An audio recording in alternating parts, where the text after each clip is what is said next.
Welcome back, folks. Sorry for the technical difficulties in that first inning for the SunRays. Well, they put up 6 runs, they bat around, and more errors continued for the Riptide. So before Jack O'Malley even throws a pitch, he's got a 6-run comfy lead to go off of.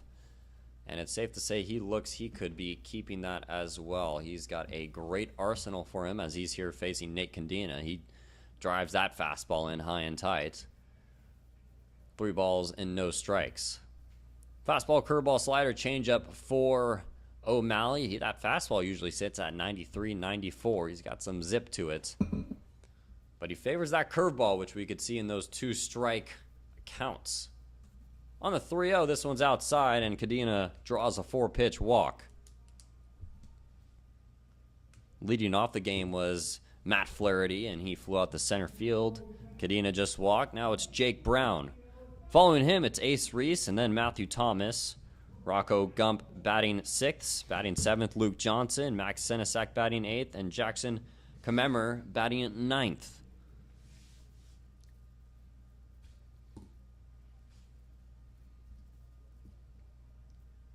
So now it's Jake Brown with a runner on at first, 1 gone.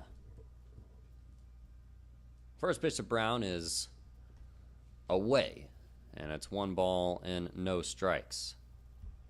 Yeah, and this is an opportunity here for the Riptide. They just got to think about this at bat. They got to work on everything, don't overcomplicate it and just play your brand of baseball.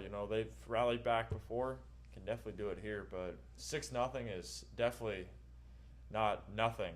It's a big margin, and they got a lot of work to do. Especially when that 6 comes in 1 inning. Yeah. And it really just takes the wind out of your sails.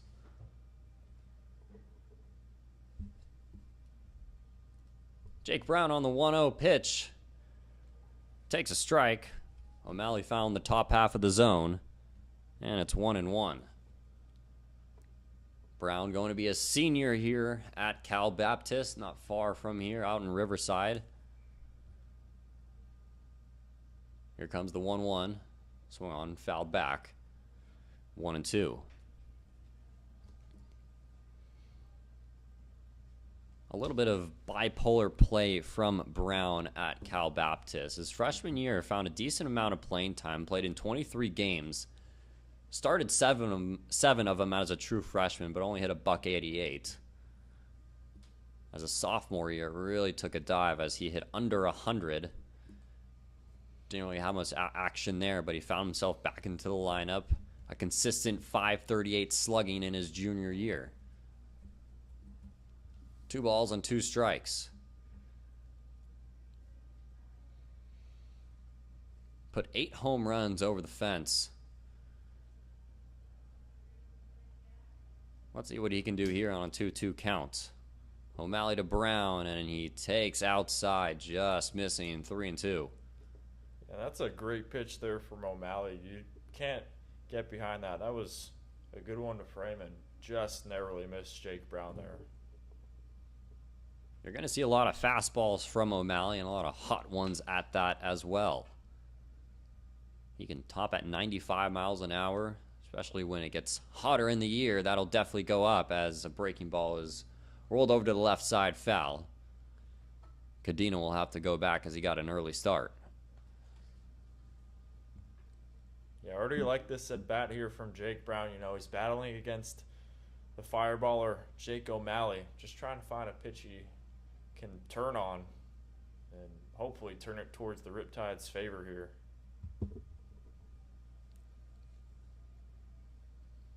3 balls and 2 strikes. On the payoff pitch, this one swung on and missed for strike 3. First strikeout victim is Brown, and O'Malley tacks one on the board. Yeah, that pitch there from Brown, I don't even know if he expected it. Kind of just looked like a half swing there, and maybe in the next at bat he will turn it differently. Here comes Ace Reese with 2 outs here in the bottom of the first inning. Reese seen a lot of playing time early for the Riptide, staying in that 4 hole as O'Malley takes a look over at Cadena. And Reese, to that point, Jeff, he went 2 for 3 yesterday with an RBI double. You know, he's got some sneaky pop and playing himself right into the starting lineup yet again. First pitch is low and inside for ball 1.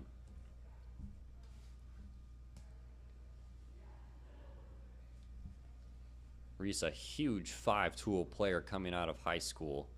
His senior year hit .487 and had an OPS of a 1.442. So you talk about a guy who was really honored in high school. You think about Ace Reese as this one goes all the way to the backstop, and Cadena is going to move up 90 feet into scoring position.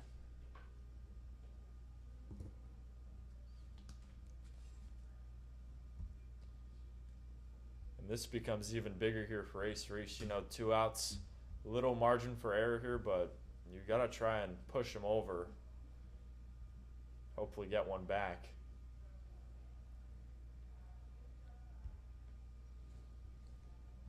So the Riptide in the best position they could be, down 6-0 and a 2-0 count with a runner on at second. O'Malley to Reese on the 2-0. This one swung on and missed. It's 2-1.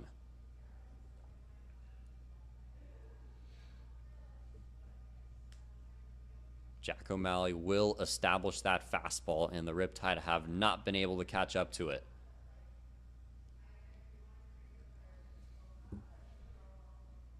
2-1.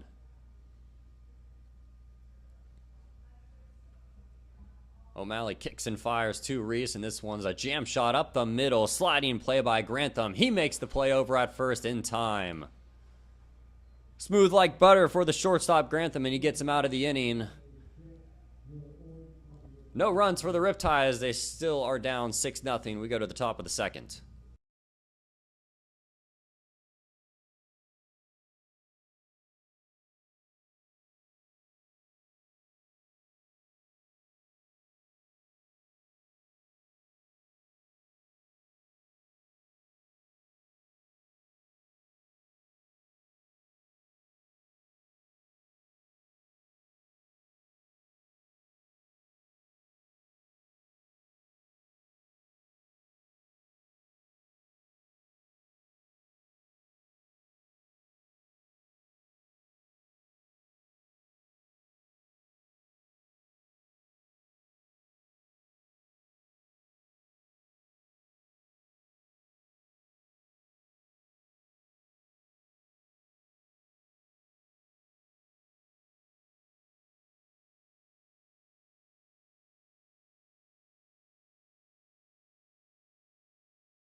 Top of the second inning, Isaiah Marquez leads it off, and he takes a strike right down the middle.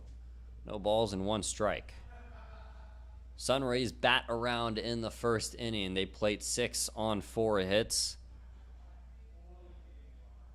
OC Riptide gifted him some runs with some errors and also a couple singles. On the 0-1, taken in the dirt, 1 ball and 1 strike.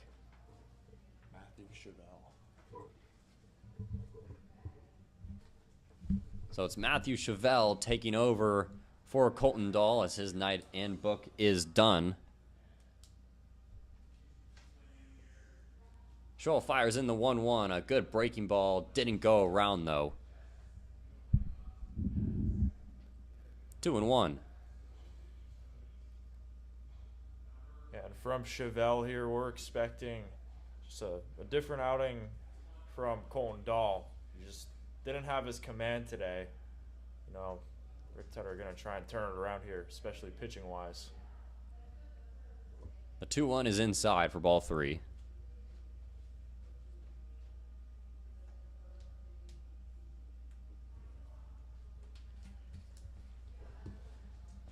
The name of the game for the Riptide has got to be command. Command, command, command the baseball. Can't go behind in counts like that. Walk guys on 5 pitches. As Marquez trots down the first base with a leadoff walk. Now it's Carson Case. I think one thing for the SunRays, too, is they really haven't done too much. I mean, they've really let the Riptide stumble in front of themselves, and it's given a huge opportunity here where they can continue to pile on these runs here at the Great Park. Case 1 for 1 today. He takes a breaking ball. It's 0-1. Batting 4th and was the 3rd hit of the game.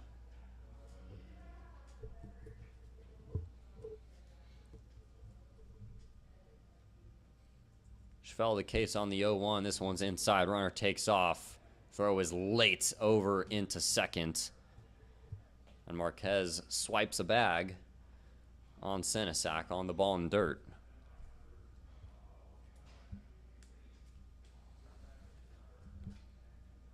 The breaking balls for the Riptide have not been placed well, making it hard for Max Senesac to get a throw off. Rays are doing a good job of getting a jump on the ball. 1-1 is not delivered as Chevelle takes a look over at second.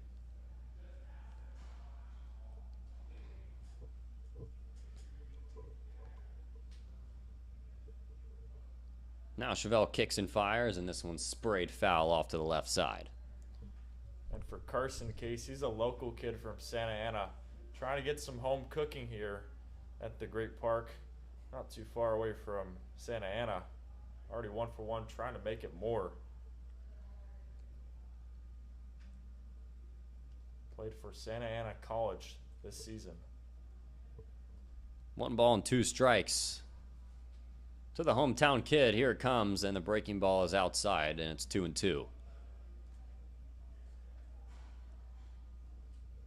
Looking at a 6-0 lead on the scoreboard definitely feels better than looking at a 7-0 lead. 7-0 lead is just like, oh man, it looks like a lot. It's just you got to go from the ground up. 6-0 is, it's doable. You get to 5, and then what? You just keep going.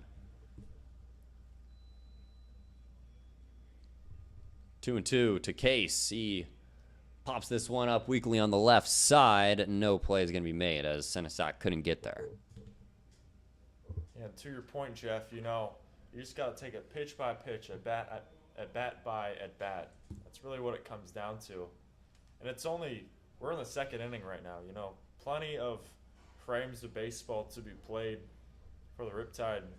They're a young upstart team that's just trying to make some noise to start off the season. They already did in the first game, beating the Oaks 3-1.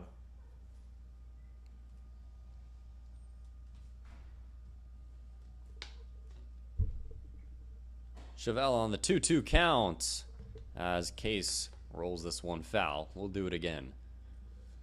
You know, I'll give credit to the SunRays. They already messed up my scorebook, as that first inning for the 1 and 2 spots are pretty messy.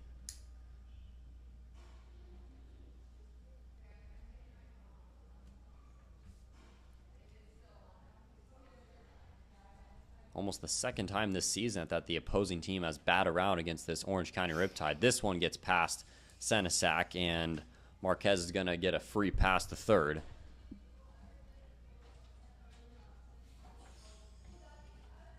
It's already another pitcher warming up or stretching in the OC Riptide bullpen. But I mean, for Isaiah Marquez to go from first to third and one at bat is just incredible. They're just producing runs pretty much right at the doorstep. Case on the payoff pitch, pokes this one into center, but it's going to be caught at short by Matt Flaherty, and one gone. Right place, right time there for Flaherty. Gets the job done. Boy, from this angle, it looked like it was going to get to there. Yeah. I got misled. Now here comes Max Imhoff. A walk today. Comes up his second time with a runner on at third. The first pitch to Imhoff is low in the dirt. Senesac might need a day off after this game. Yeah, he is getting all dirty. He's getting beat up. He's getting bruised. Catchers are so underappreciated, and he is really showing his appreciation here for the Riptide. On the 1-0, this one's inside. For the batter, Max Imhoff here. He's another local kid from Ladera Ranch. Played at J. Serra baseball powerhouse in the Trinity League. Plays for Yale in the Ivy League. What a jump from sunny SoCal all the way to the East Coast. Not many can do it. 2-0 lands on the inside corner. It's 2-1. I remember when I went I went to junior college in Oregon, and my first ever practice, it was 43 degrees, and we were warming up, and I couldn't feel my hand. Oh my gosh. And I'm sitting there as a freshman as Imhoff gets hit by a pitch there. I'm sitting there as a freshman, and I'm saying to myself, what am I doing here? It's just, I'm cold. I moved out of San Diego to get experience as a pitcher. Paid off in the end. Just got to get through those rainy and cold times. Have to bring those hand warmers, huh?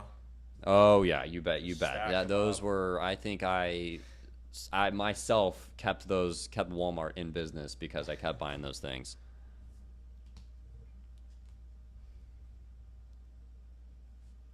Evan Robiecki with runners at the corners. A hit today, looking for an RBI as he pops this one way back. It's going to be staying in play. Senesac makes the catch for out number 2. Jeff, I will say one thing about the Riptide. These catchers are playing phenomenal, especially Senesac, great defensive catcher. And Wilkinson, who hit a home run in the first game, offensive catchers. These guys are doing it all for OC. Now here comes the big man, Hudson LaBarbera, with 2 gone.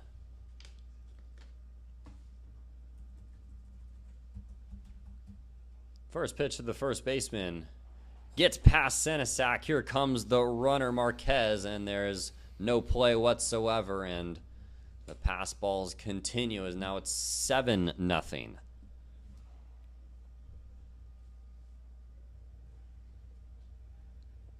Yeah, that's just brutal here for Senesac in this Riptide defense. Those wild pitches, they don't really seem to matter that much, but they add up. And a few of those advanced a few runners, and 7-0. You know, it's hard to blame him because he's already have to do so much work back there and blocking balls. 1-0 comes home, and it's 2-0 to La Barbara. Riptide down a touchdown here. Gotta turn it around. Not good when you have to say another sports score, especially like football in a baseball stadium. 2 balls and no strikes to La Barbara. This one just missing inside, and it's 3-0. Boy, the SunRays can really get runs by just keeping the bat on the shoulder. Yeah, if I'm La Barbara here, pull up a launcher. Let Chevelle just, he's missing it right now, but he's trying to turn it back here. 2 outs though, just need 1. That one's in there for a strike. He finds the zone, and it's 3-1.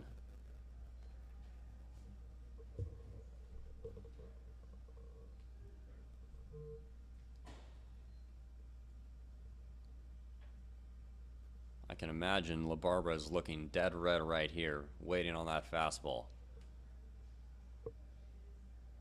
3-1 pitch is a breaking ball. Surprised the heck out of me there, and it's 3-2. Jeff, I know you're a former pitcher. What's going on in the head of Chevelle here? Really just trying to find your best stuff. You know, and that point is that breaking ball in that 3-2 count, then that 3-1 count. The 3-2 comes La Barbara's way, and it's another walk.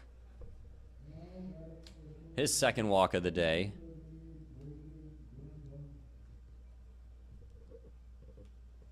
With 2 gone, with runners on at first and second, it's Braden Grantham, who, well, you guessed it, walked last inning.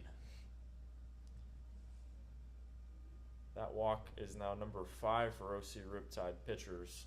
Just, they have not located it well today. Still early, but you got to do better. First pitch to the shortstop. Spinner catches the inside corner. 0-1.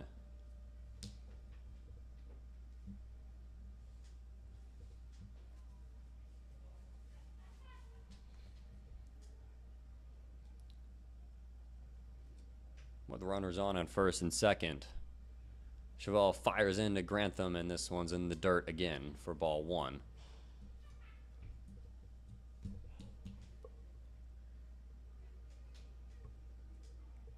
It seems like these pitchers are pitching around the Sunray hitters, and it's not something you want to do when you can't find the zone. Backed up breaking ball just misses, and it's 2-1. It's that mindset when you can't find the zone, you're struggling out there, you're struggling to find a tempo. You can't pitch around guys. You pretty much have to attack them and trust your stuff. 2-1 with 2 runners on. Good frame by Senesac. He steals a strike, and it's 2-2. Another positive there from Senesac. You know, he's a great defensive catcher, but an underrated skill is framing. He gets one right there. 1 strike away to end the inning. Deuce is wild for Chevelle. Breaking ball is chopped over to the third baseman, Cadena. He takes a shuffle and fires over to first in time for out number 3.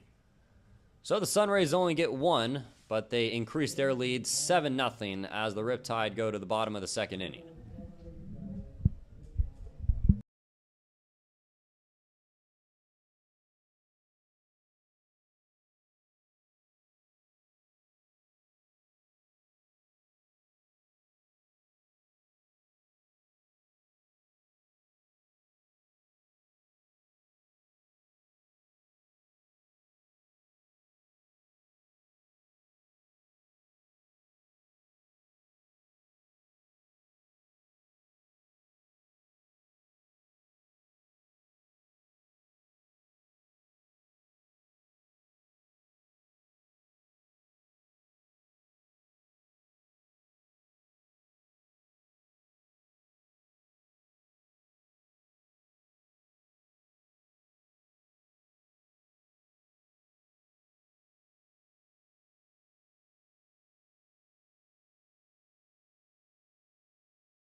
Bottom of the third inning, 7-0 SunRays.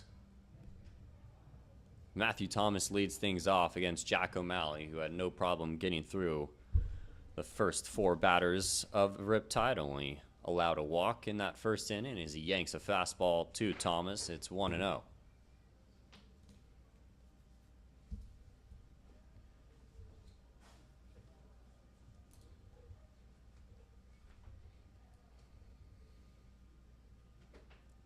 O'Malley fires in the 1-0, and it's a big hack from Matthew Thomas, and it's 1-1. On that swing there, Thomas was trying to go yard, try to get the run back that they surrendered back in the second.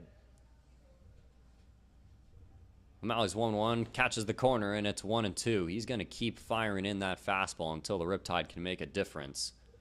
And right now, they are in no way in shape of touching that.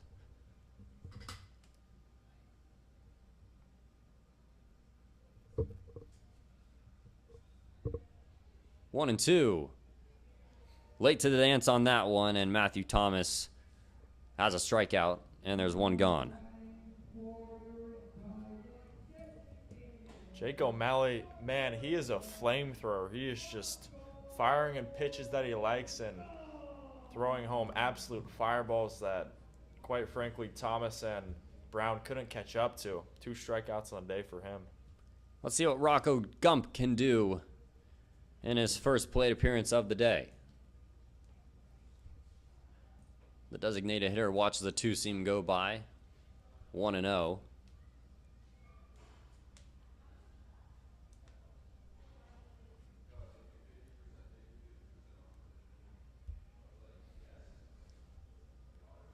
Gump looking is to be a senior at Northwestern State as he tried to hold up his swing there, but he went around. 1-1.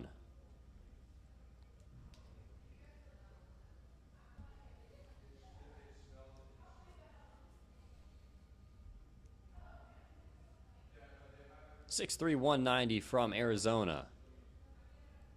Boy, can you imagine being there right now? It's triple digits. Another nasty pitch from O'Malley, and the same result as the last one. 1-2. Now he's starting to show the Riptide his slider. When you got 2 pitches you can't touch, good luck. Here comes the 1-2. O'Malley kicks and fires, and this one's off to the left foul. It just feels like these Riptide hitters are just late. They're just missing the timing. And, you know, Jeff, since you played at Biola, pitcher, I bet that's got to feel pretty good. Yes. I wasn't making a lot of guys late on a pitch, though. I did not throw very hard. 1-2 splits the plate, called strike 3, and that's back-to-back strikeouts for Jack O'Malley. Yeah, I wasn't doing that. I wasn't freezing people with 93 on the corner. It was more like 86, trying to have some movement. Still impressive, though. I definitely can't do that. Now it's Luke Johnson with 2 gone.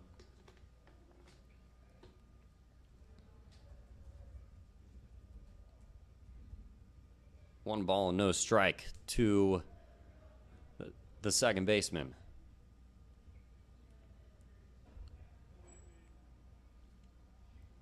It's interesting, Jeff. There's a good amount of SM Eagles on this team. Luke Johnson, one of those guys.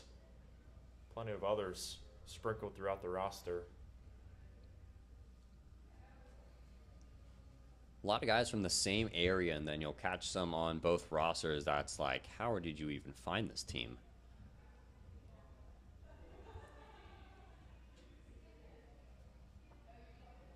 Burns the outside corner, and it's 1-2.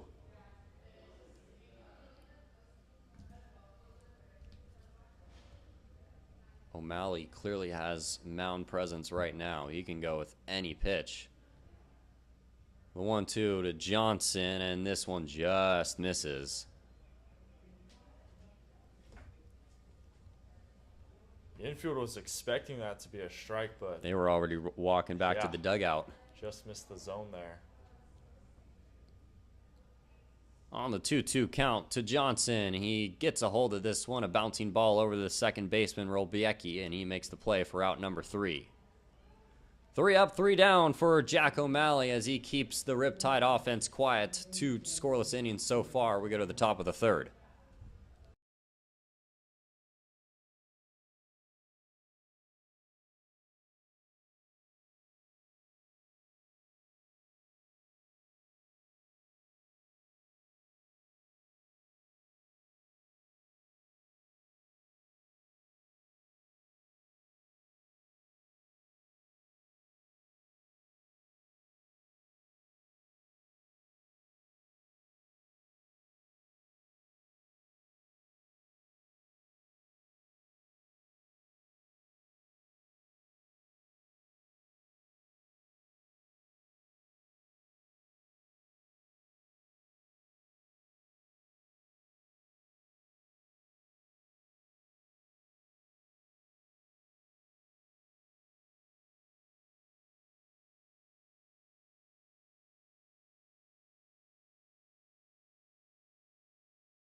We're in the top of the 3rd inning in a 7-0 game. If you're just joining us, you haven't missed much on the Riptide side, but the San Diego SunRays have done their business against Orange County, plating 7 in 2 innings, just 2 innings, and we are only in the top of the 3rd.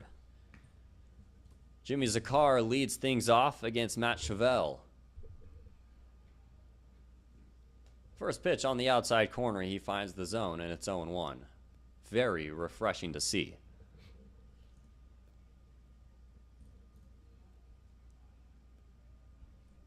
I'll tell you, on the side of when a pitcher can't find the zone, you're on the side of where the offense and it's fun and you're walking around, but you're also, if you're in the outfield, it can seem like a quarter century. Yeah, I bet the wait gets long out there. You're all alone.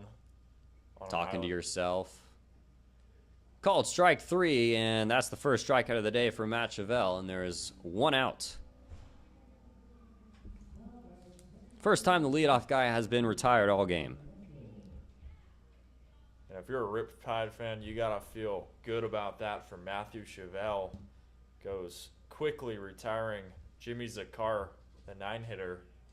Got to face the top half, but, keep attacking. SunRays go to the top half of the lineup. Owen Wessel swings at the first pitch, and he puts it foul over by the Crush's Cantina.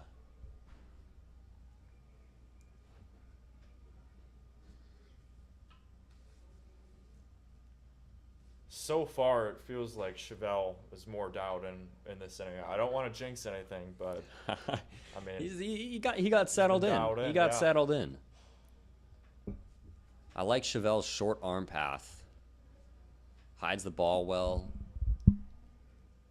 Breaking ball in there for a strike. It's 0-2.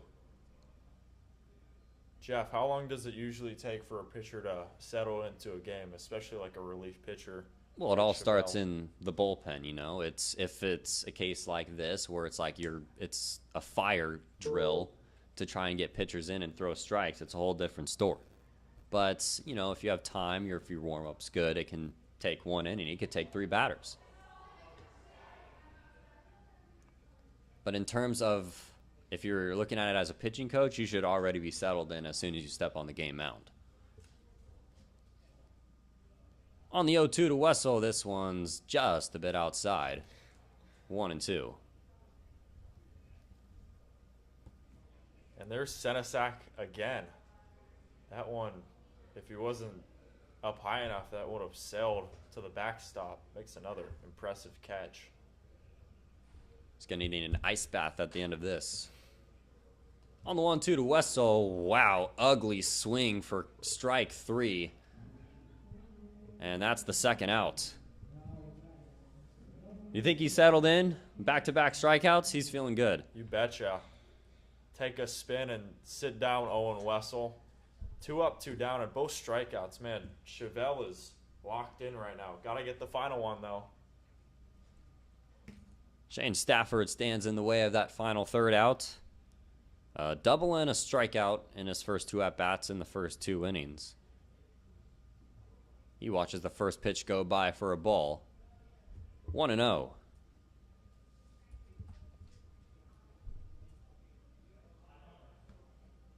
Boy, there's only a few select times you can make a hitter look that bad in the batter's box. Slipped breaking ball, and it's 2 balls and no strikes. This inning as well, it feels like Chevelle's pace is a lot more locked in. It's a lot more set to a certain time. He's kind of rushing these hitters. When you're on a roll, you want to get on the mound as fast as you can, as he puts one into left field. Backing up is Matthew Thomas. He's hanging out over there, and he makes the catch for out number 3. 3 up, 3 down for Matt Chevelle, the best he's looked all game. We'll be back for the bottom of the third.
Bottom of the third inning. Max Senesac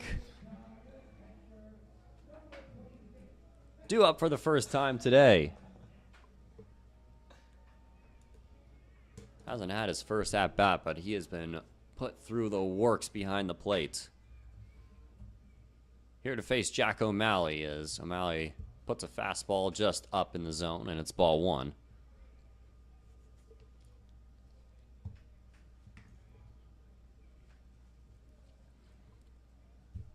Senesac, a catcher from LMU, as he hits a foul ball off to the right side, and it's 1-1. Senesac actually one of the top catchers in California, number 14, according to Perfect Game. Played at Cypress High School, always a good baseball school there.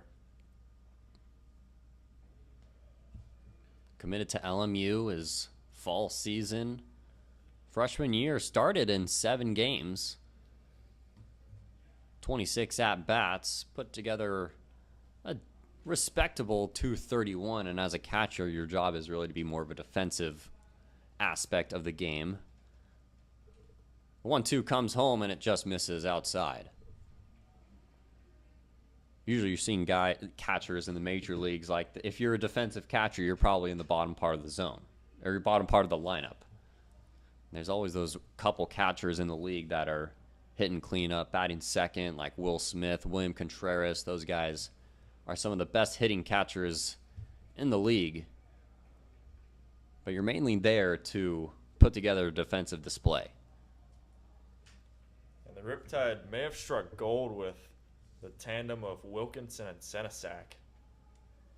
Those two pan out, the Riptide could be in a good spot the rest of the season. 3-2 pitch is outside for ball 4, and Senesac trots on over the first. And before every game, both Wilkinson and Senesac, they practice catching drills and receiving the balls from the pitching machine that they have.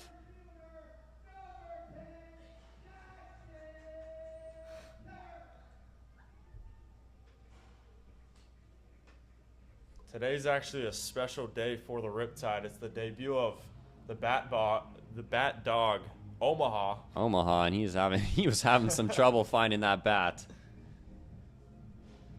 The game almost had to get put on pause.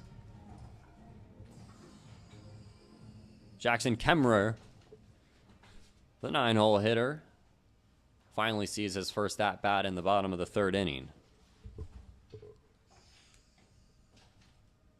Slider outside for ball 1. So we're seeing O'Malley just the second time out of the stretch. Hasn't pitched through a lot of traffic in this game yet. But the Riptide, they've been late to the offense in pretty much all their games. Opening day, they were getting no hit through 6, and they came back and in the late innings and took the lead and won the game. And it's the only game they've won so far. Putting a 1-2 record up on the board, and well, if they're trying to avoid a 1-3, something has to change. And some of those games were tough too, on the road at Conejo, and then playing the Saints, who were in the CCL championship game last year. They've held their ground, no question about it. Kemmerer takes a strike. It's 2-1.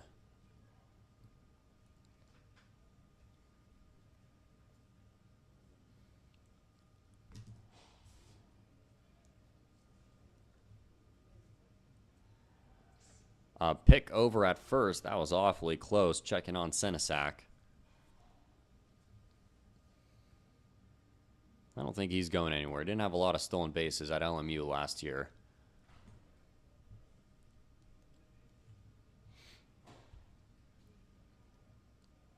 Another one over there. You know, I know we talked about defensive catchers and offensive catchers, but you never really see a fast catcher. I haven't seen one. If you have seen one, let me know. Bring him to me. Love to talk to him. Love to get his program. Yeah, they all kind of have that distinct build, but you know, they do their job. They do their job. So underappreciated. You know who's decently quick, and I know we're both biased to say this because we're both Dodger fans, is Austin Barnes was a pretty quick catcher at times. Yeah, 2000 in the World Series in 2017. He was turning burning a little bit. On the 2-1 is wave that and miss. 2-2. You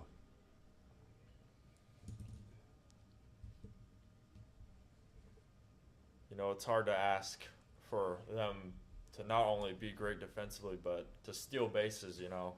Asking a lot. But Senesac, he's been doing his job well to this point.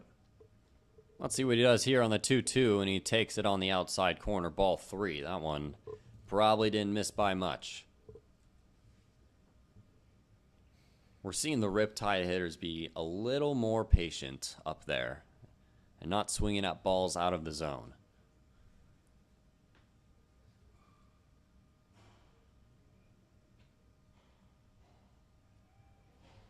Another pick over. He wants to get Man, that I don't out. know if O'Malley has some problem with Senesac over at first, but he's not taking him too kindly over at first.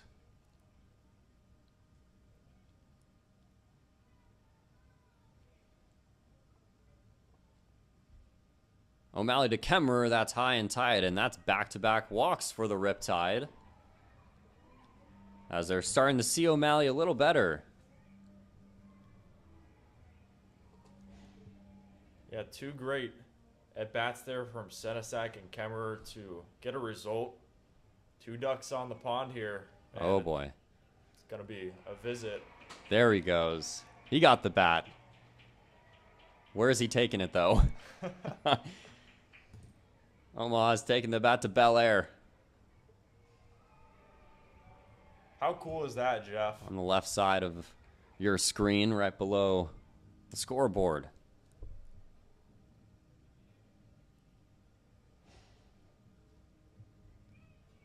A lot of jumps and turns to get Omaha on the field officially.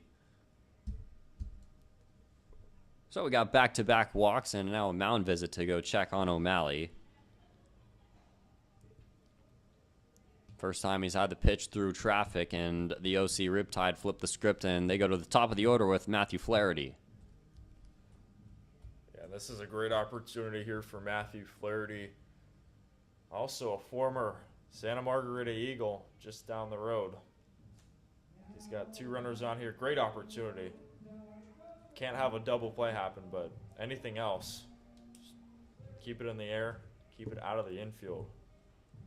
You say also a Santa Margarita high school alum. Are you a high school alum from Santa Margarita? Yes, I am. Okay. A little bit biased. Okay. Did you go to school with him? He is Maybe a couple I think years so, older. Yeah, maybe a couple years older. Name definitely sounds familiar though. I would hope so. Yeah. Great year for the Eagles this year too. CIF playoffs. Trinity League is just always so deep, Jeff. Every sport it seems. 2 balls and no strikes to Flaherty. Oh man, it seems like a lot of these teams have popped up all over the place. I've been really following Corona High School. They got those 2 Vanderbilt commits. Yeah. They don't mess around. It's tough. But that's got to be so tough if you're a player facing those guys. It's like imagine getting done with a long, hard day of Algebra 2 and then having to face a Vanderbilt commit. 2-0 to Flaherty, with runners on at first and second.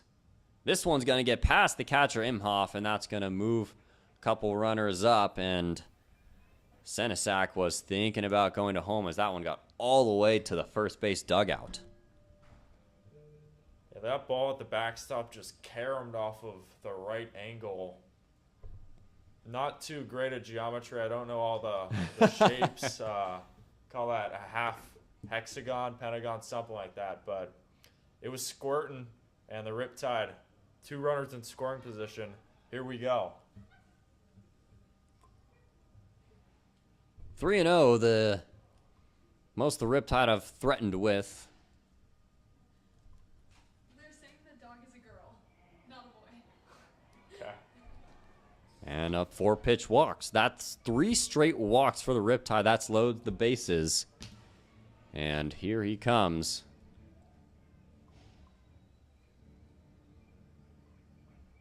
Did he get it? He got it. Oh, Almost there. she got it. Didn't get it. Well, anyways, it's going to be Nathan Cadena.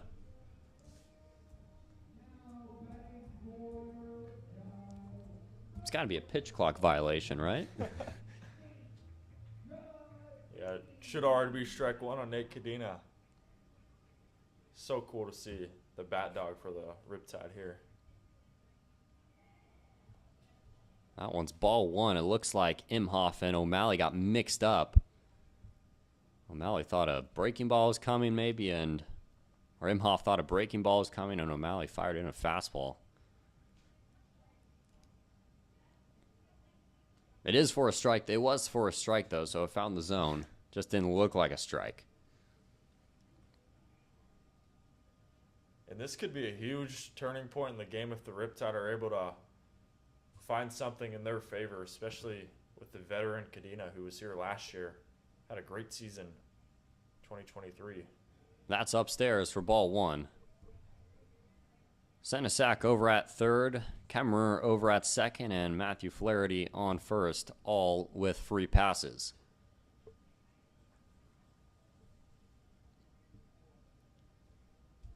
Started to become a walk fest as Cadena's last at-bat was a base on balls. This one's yanked way outside, and it's 2-1. Love these at-bats here from the Riptide, especially Senesac, Kemmerer, Flaherty all getting walks. Make O'Malley work, you know. O'Malley was making the Riptide hitters work in the past 2 innings. The script's flipped now. And now it's the SunRays bullpen getting a little lukewarm. 3-1 now.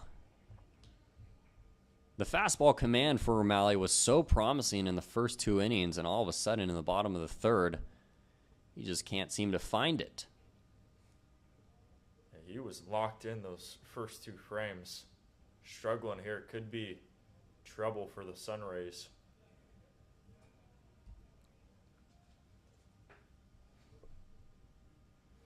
Here comes the 3-1. This one swung on and missed, and the count will go full. I like the aggressiveness from Cadena, as he knew that O'Malley was going to have to throw him a strike there. May have been up in the zone, may have been ball 4. It was too close to call, as Cadena is probably going to be kicking himself about that pitch later on.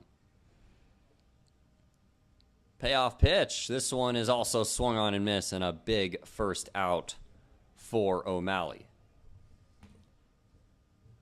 That's strikeout number 4 now for O'Malley. Man, what an at-bat there to be down a lot and then to bring it all the way back to get the final strikeout. Huge out here in the third. Now it's Jake Brown looking to bring in the first run for the Riptide.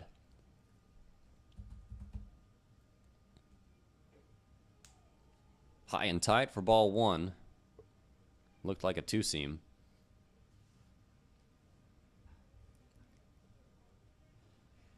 Oh for 1 already today with a strikeout.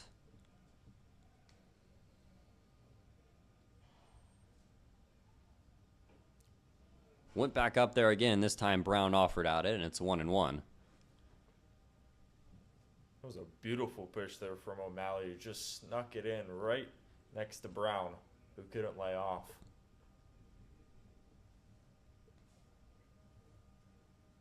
Brown on the 1-1. This gets past Imhoff. That's going to bring in Senesac. No throw, and it's 7-1.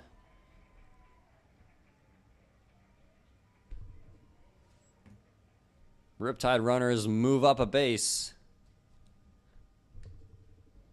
Now second and third with 1 gone and a 2-1 count.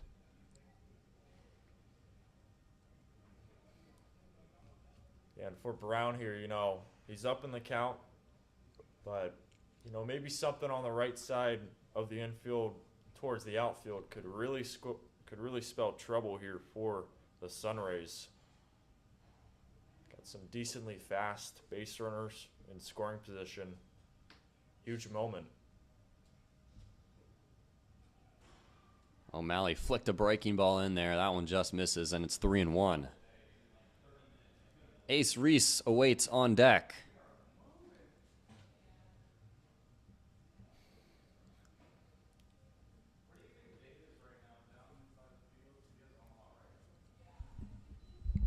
Six-run lead now for the SunRays. This one's outside, and that's a 4th walk for O'Malley in this inning. And the bases are loaded once again with 1 gone. Yeah, the Riptide are really being patient. They're giving O'Malley a tough time. It's the Bat Dog Omaha about to make the play. He just gave up. He had the bat in his mouth, and she had the bat in his mouth, and she just gave up. Too heavy. So now it's Ace Reese with the bases juiced.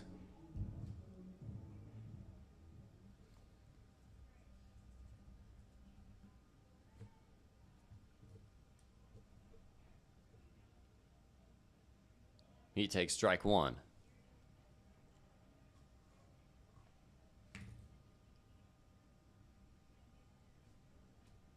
Ace Reese here, the freshman from Canton, Texas, long way from home. Trying to find an ace from O'Malley. Hopefully it'll turn on it. That one's inside, 1-1.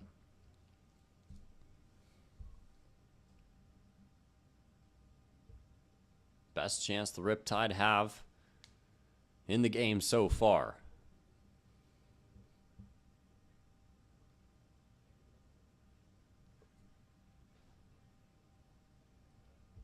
O'Malley comes set. He kicks and fires to Reese, and this one's in there for strike two. Reese did not agree with that as it looked low up here.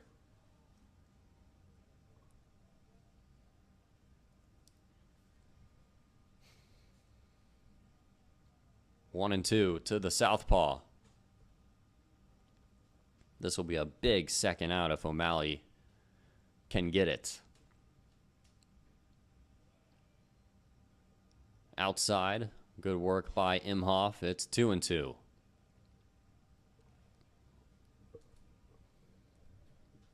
For O'Malley, his pitch count is definitely climbing in this inning. First two frames mowed through the Riptide lineup. Now it's kind of turned the opposite way. Still got to score some runs. Low and in for ball three, and there's nowhere to put him.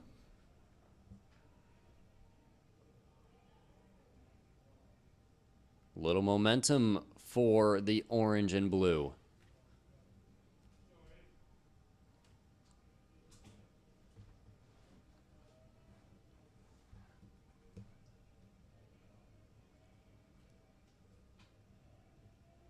On the payoff pitch, this one's hit off of O'Malley. That's going to go into shallow right field. One run comes in. Flaherty gets the haul in, and it's 2 runs across the board off of a deflection of Jack O'Malley. And it's 7-3.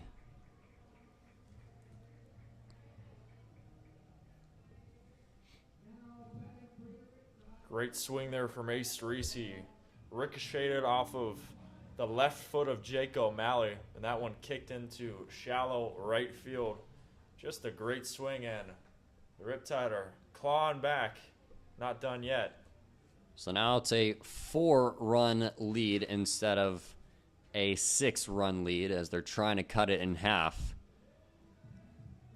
That's going to be it for Jack O'Malley as the SunRays send help as they go to the bullpen here. 7-3 with the Riptide still threatening. We'll take a quick break.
Jack O'Malley is officially done, and this call to the bullpen is brought to you by Northwood Pizza. It's going to be C.J. Brown coming in relief.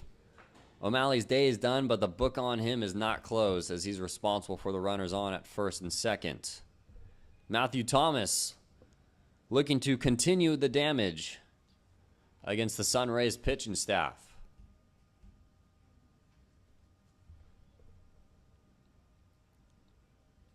Brown attending Santa Ana College. He'll be a senior next year. Has a good amount of command in a couple pitches. May I adjust that? A few pitches. Fastball, slider, changeup. He even got a knuckleball he'll throw at time to time. 1 ball and no strikes to Matthew Thomas. It falls for a strike at least 50% of the time, that knuckleball. This one's lifted into deep left center field. Going back is Marquez, and he's going to make the running catch right at the wall. Marquez had to cover a lot of ground to put Thomas away for the second out. And that one from Thomas was tattooed out to left. It was carrying well. Can't see any flags. I'm not sure if wind is a factor, but that one was crushed in. Not an easy play by any means. Marquez just hauled it in at the last moment. Now it's Rocco Gump with 2 gone.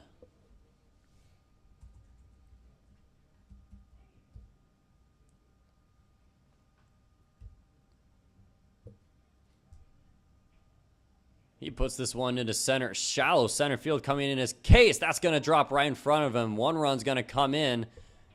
And now it's 7-4. Jake Brown scores safely. Now it's a 3-run game after a 2-out hit from Rocco Gump.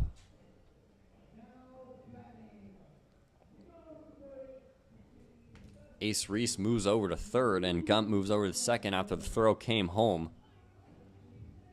That's got to be more. You got to have better awareness if you're Case out there in center field, knowing that they're running on 2 outs.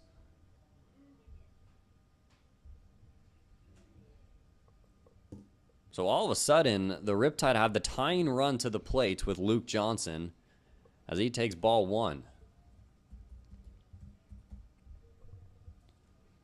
And what's even more important is 2 runners are in scoring position. So great spot. I just got to keep the inning alive here. Base hit could score 2 as this one's fouled back.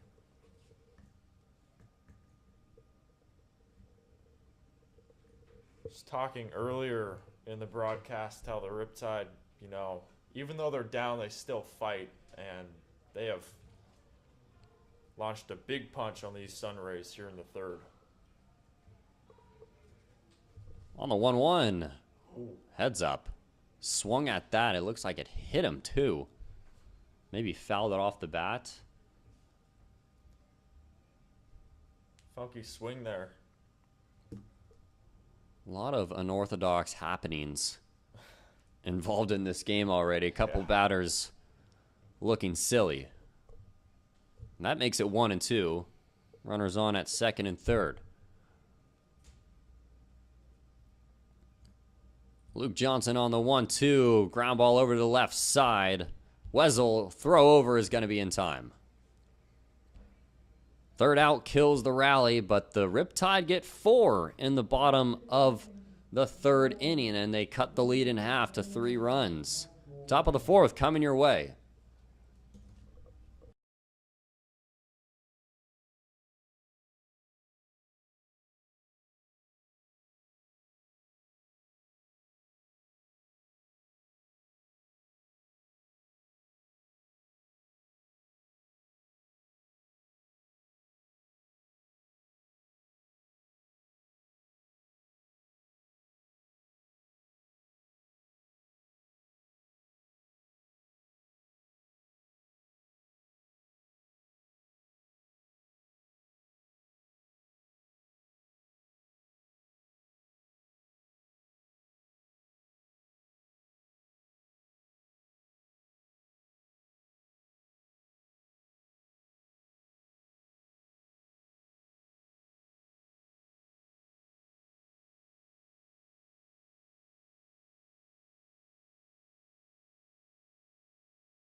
Top of the fourth inning in a 7-4 game. Justin Guzman of Central Methodist in relief. He's going to be the third pitcher for the Riptide, as he's set to face Isaiah Marquez.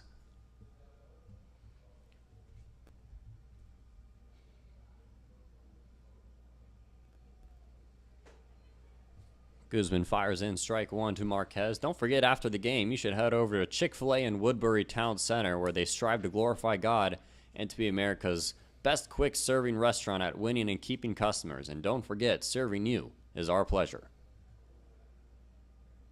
Quickly 0-2 to Isaiah Marquez, who's 1 for 2 today.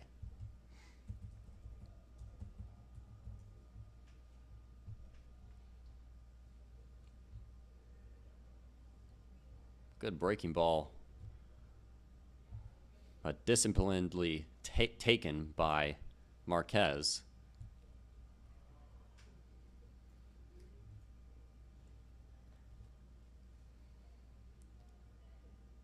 Guzman ahead with the 1-2 count.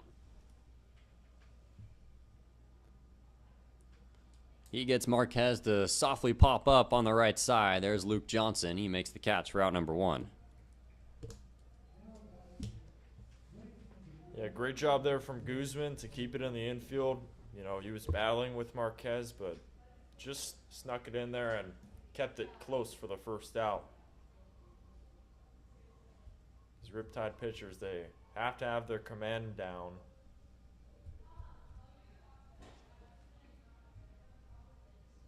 Ball 1 to Carson Case.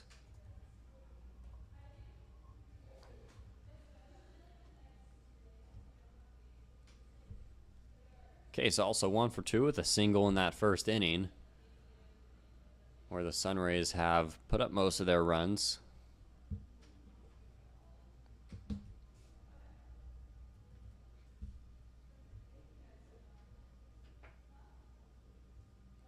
Two balls and no strikes. Good breaking ball. Had Case going around on that one, 2-1. They have the center fielder playing straight up. Jackson Kemmerer shading a little over to the right.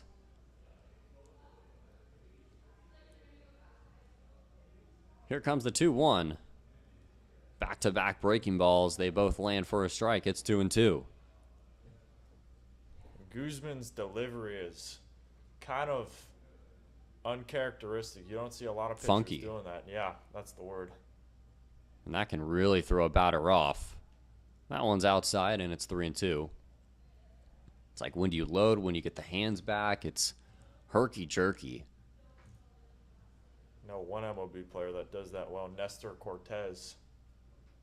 He does. He has a good balance, where it's just he kind of hangs on that back leg as that breaking ball doesn't land, and it's a walk for Carson Case, and he's on base for the second time today. Looked like that one was close to hitting Case for a moment, but didn't bet on that and gets a 1-out walk here in the 4th. So now it's Max Imhoff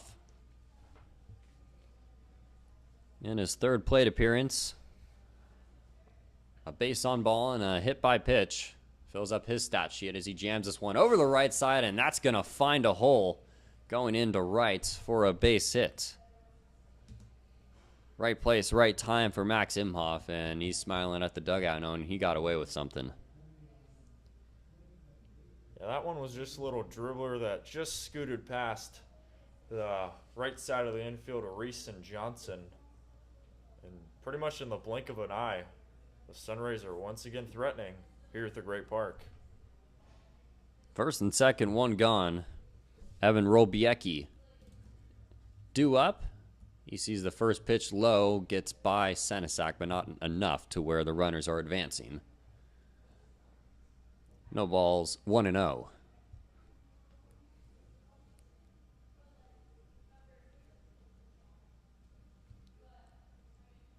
Guzman starting to lose his command just a little bit.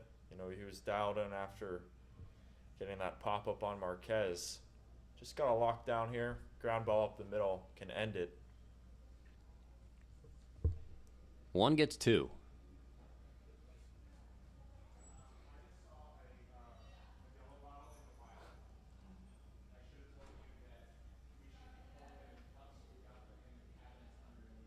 That one in the dirt, and boy, Senesac is earning a paycheck back there.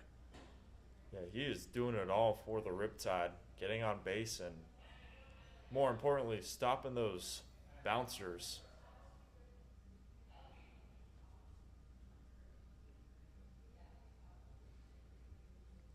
Sticks on the board for Guzman. Fouls it right back, and it's 1-2.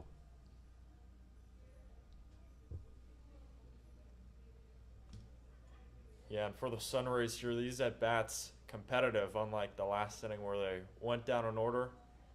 Already a walk and a single. Roll Becky here trying to make it more. Inside, got the feet out, and it's 2-2. Never want to move the feet on an inside pitch. You want that ball to hit you.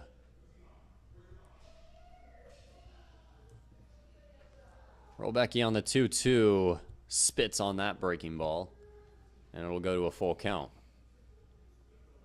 Great take.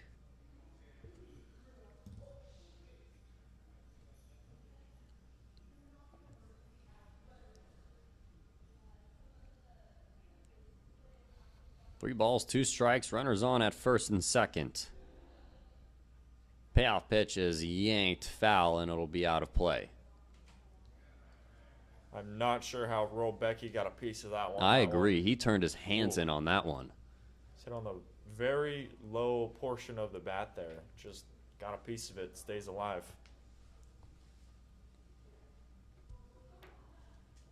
Thank goodness for Rolbiecki. It wasn't firewood.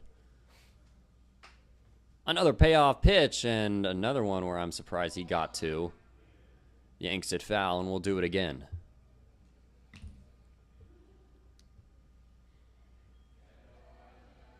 Really, it seems that one of these at-bats where you just keep battling, that can really spark a rally. Riptide rallied back in the third. SunRays trying to do it here with one out. Another payoff pitch coming Rolbecki's way, and another one he yanks foul. They continue to pound him inside. And all those foul balls keep getting hit on the left side. Keeps timing it up just a little bit off. Definitely expecting something here from Guzman. Here we go again, deja vu. 3-2 count, runners on at first and second. Guzman comes in, and this time it's ball 4. Guzman loses the battle to Rolbiecki, and the bases are loaded. 2 walks and a base hit. That brings up Hudson LaBarbera. And this is a batter here, Hudson LaBarbera. He's walked twice, the first and the second. You got to be careful with this guy. Big hitter. He's got a broad stance, and he's trying to turn this one over the fence. What the old timers say, a donkey. One swing in the bat, he can really break this game wide open. 1 ball and no strike to LaBarbera. Flinches at the breaking ball. It lands for a strike. It's 1-1.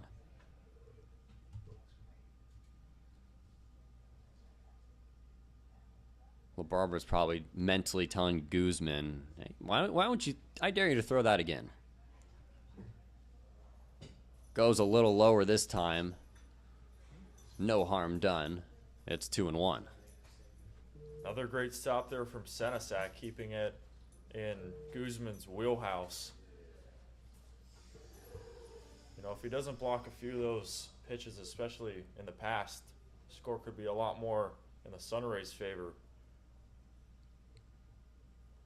LaBarbera on the 2-1 takes inside ball 3. You know, people often think that the most important count in baseball is 3 balls and 2 strikes. In reality, in both terms of a pitcher and a hitter, it's the 1-1 count. Because it takes one pitch to decide who is going to be favored for the rest of the at-bat. If the pitcher gets ahead, you only have to throw 1 more strike. But if the batter gets ahead, as a pitcher, you got to throw 2 more strikes, and that hitter knows that something's coming close. It's such a big change. Just one pitch makes a huge difference. A big swing and miss there from LaBarbera, and it's a full count. A lot of mind games, I bet, Jeff. It's chess and checkers. It's like, what do you think the guy is throwing? And maybe that's too obvious, so he might be throwing something else. It's almost like Inception, where it's like a dream of a dream of a dream, as this one's down the left field line. Diving play by Flaherty. He doesn't get it out third. Or Cadena made that play, pardon me. Gets it at third, doesn't at first. A run comes in. Man, what a hustle play there from Cadena. That one was a tapper that maybe got a little fire off of it from LaBarbera. And Cadena, the veteran, making a nice play to get the out. Just got to get one more. Easier said than done, though, here for Guzman.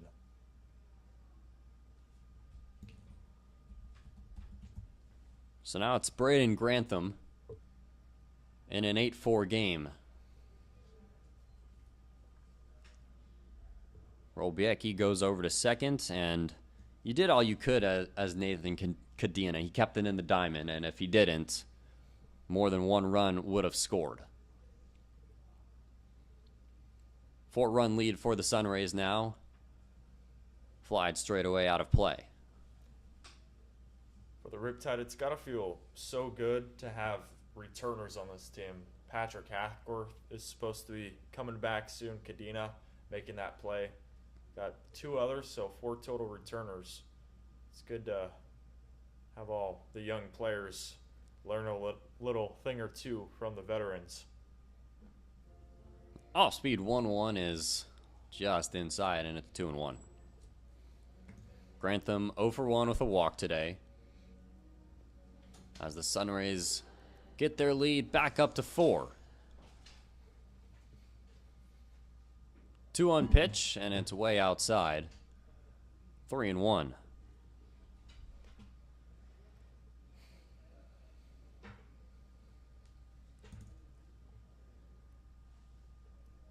Now the shortstop, Matt Flaherty, comes, checks on his pitcher.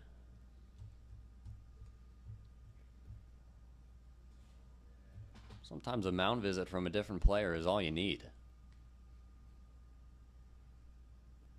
There have been times as the 3-1 comes in, and this is a bouncing ball over the shortstop Flaherty. He feeds Johnson to get the force out, and that'll be the inning. SunRays get 1, put the lead back up to 4 as we go to the bottom of the 4th.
Bottom of the 4th inning, it's going to be Max Senesac to lead it off against C.J. Brown in an 8-4 game.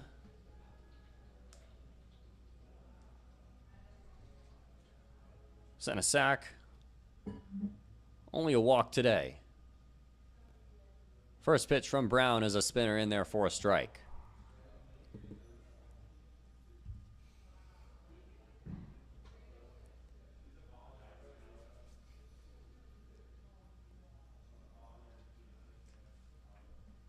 This one's rolled to the left side, foul. Hey, nice play by the third base coach.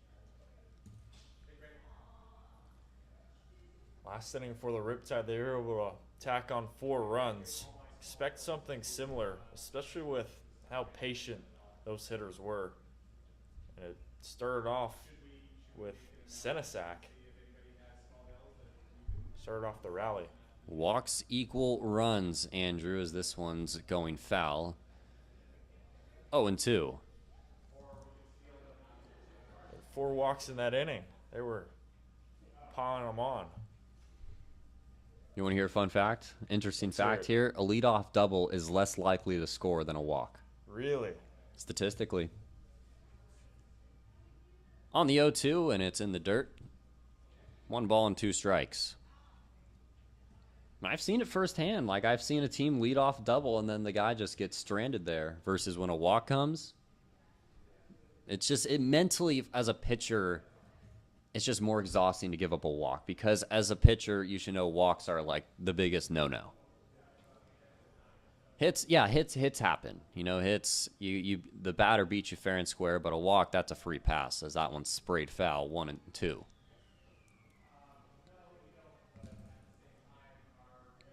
Nothing irritated me more being up 0-2 and then losing him to a walk. Infuriating. And we've seen that happen a couple times in today's game here. 1-2, nice pick by Imhoff. 2 balls and 2 strikes. I bet that's got to be a big toll on the pitcher. You know, you got to It worry is. about these runners and Yep. got to pitch here. But it's a lot. Multitasking. That one just missing, and C.J. Brown thought he had it. Back in the day is a couple years ago before they had PitchCom, you'd have to worry about signs, different, like, runner on second, what were we going to do, like 2+1. The out is whatever one it is. It's confusing as this one swung on and missed. I remember as a pitcher, for signs, if there was 1 out, we'd subtract 1 from the initial pitch put down. So if our catcher put down a 3 and there was 1 out, it'd actually be curveball. Or if we put down a 1, it actually would be +1 and it would be a curveball as well. Okay.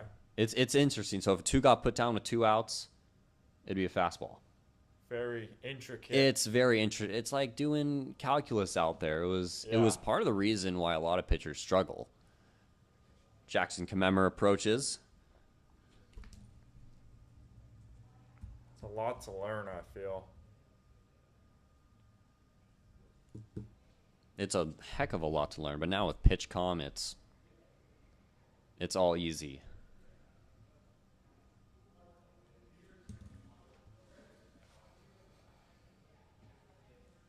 Sticks on the board for the center fielder.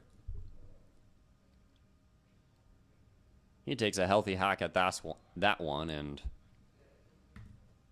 Imhoff, counting his blessings, that was fouled off right below him. 1-2. Kemmerer played ball at Tesoro. Local kid close by. Tesoro and SM right there. But trying to get some home cooking. Already reached on back in the 3rd. Here comes the 1-2, and that's back-to-back strikeouts for C.J. Brown. 2 gone. Now here comes Matt Flaherty.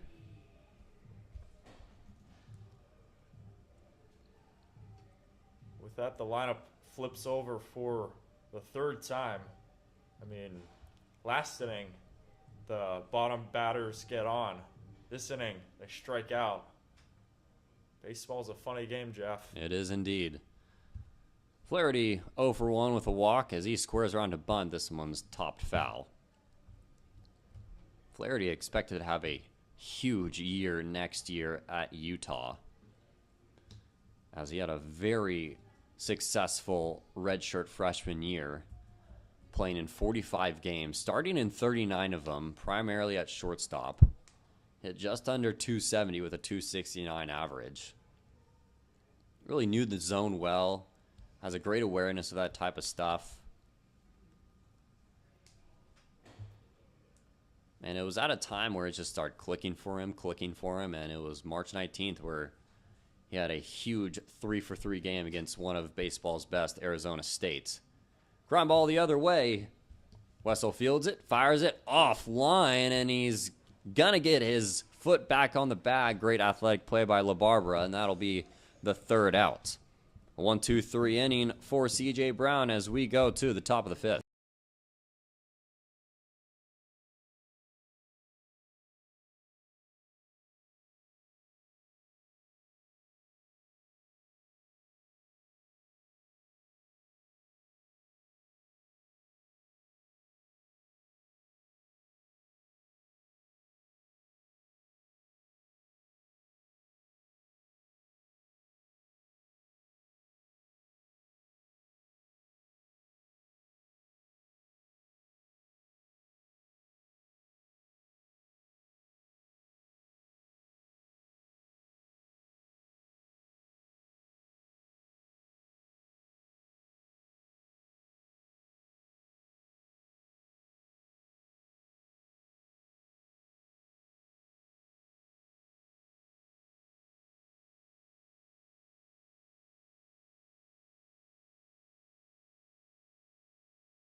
Top of the fifth inning in an 8-4 ball game. Jeff Wilson alongside Andrew Elvis.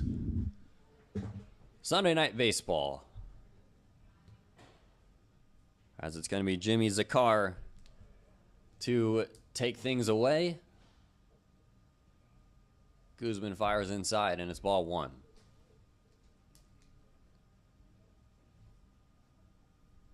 Zakar, big swing back in the first, getting a 2-run single.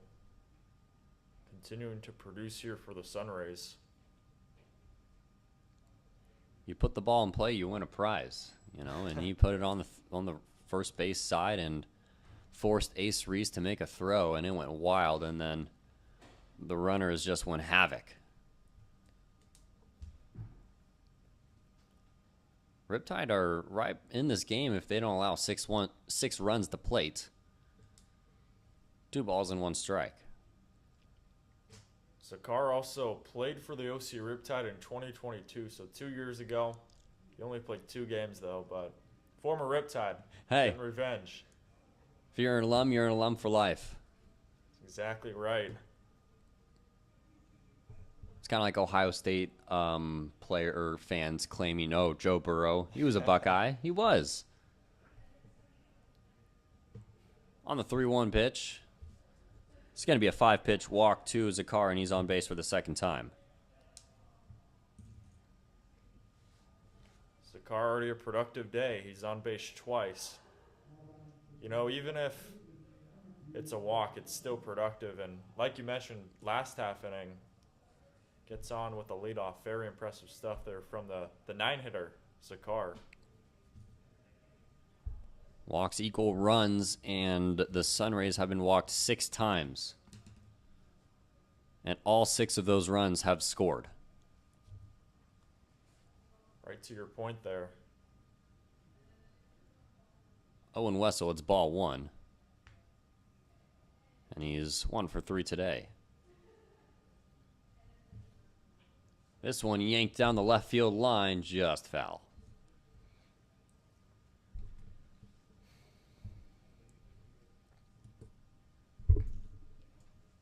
Pretty much this entire San Diego SunRays roster is from Orange County. It's a car from Trabuco Canyon, tongue twister there. Owen Wessel from Huntington Beach played at Mater Dei. A lot of Trinity guys too on this team. This is a one-hopper, going to be a tailor-made double play for the Riptide, and he hangs on to it as Ace Reese got drawn off the bag a little bit, but they collect 2 outs there. And what you need as a pitcher, just what the doctor ordered as there's 2 gone. Great play there from the Riptide, the middle infield doing their job. Flaherty, Johnson, Reese. Almost missed opportunity there. The throw from short to first, but just in time, and they get 2 outs. The blood pressure always somehow has to rise with the Riptide, as Stafford thought about bunting and he fouls it back. It's like nothing can be too certain. You know, you got to make the game a little exciting. Got to keep everybody on edge. Why not? Where's the fun in that, you know? Exactly, yeah. The 0-1 is now a 1-1 count as Stafford watched that one go by.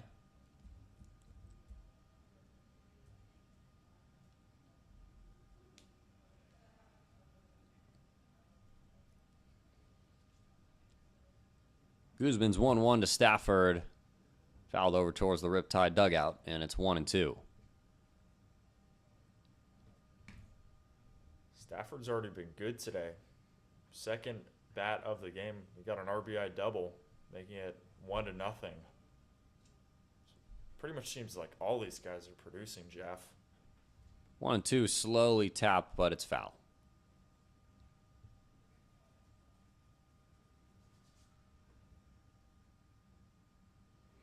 Five hits on 8 runs the SunRays have versus the Riptides. 4 runs on 2 hits, and of course the big stat, 2 errors.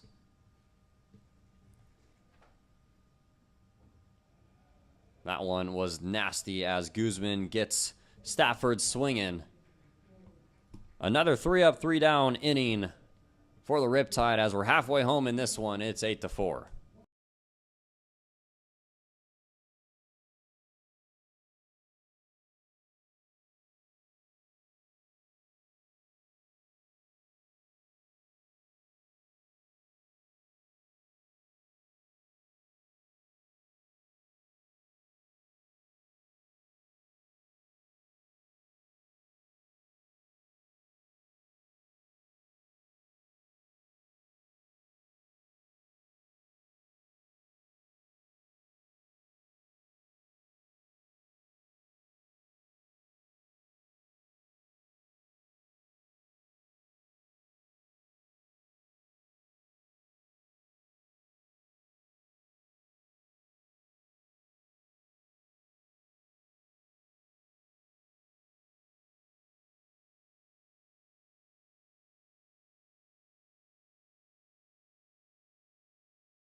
Bottom of the hello.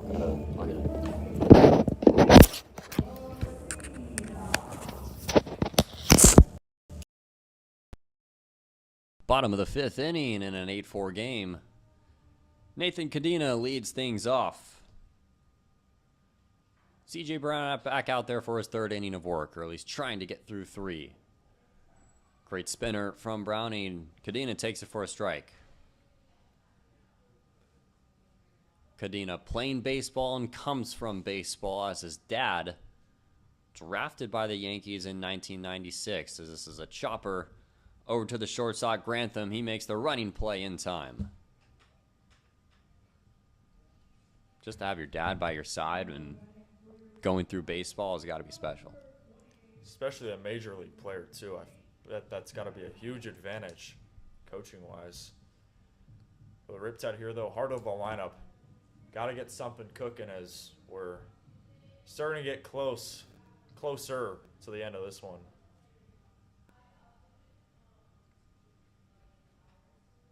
Here's Jake Brown. He takes outside. Father's Day around the corner, Andrew. Made me do some reminding after talking about Nathan's father in a week and a half, I think. Yeah. Ballpark. Sneaking up, indeed. Fouled right back here. It's 1-1. You know what we're going to see on Father's Day on Instagram is the Ken Griffey senior and then junior home run, back-to-back home runs. Cool. So I got a funny story about that. So my pitching coach, I'll name drop him as this one's a chopper over to the third baseman. Wessel makes the play for out number 2.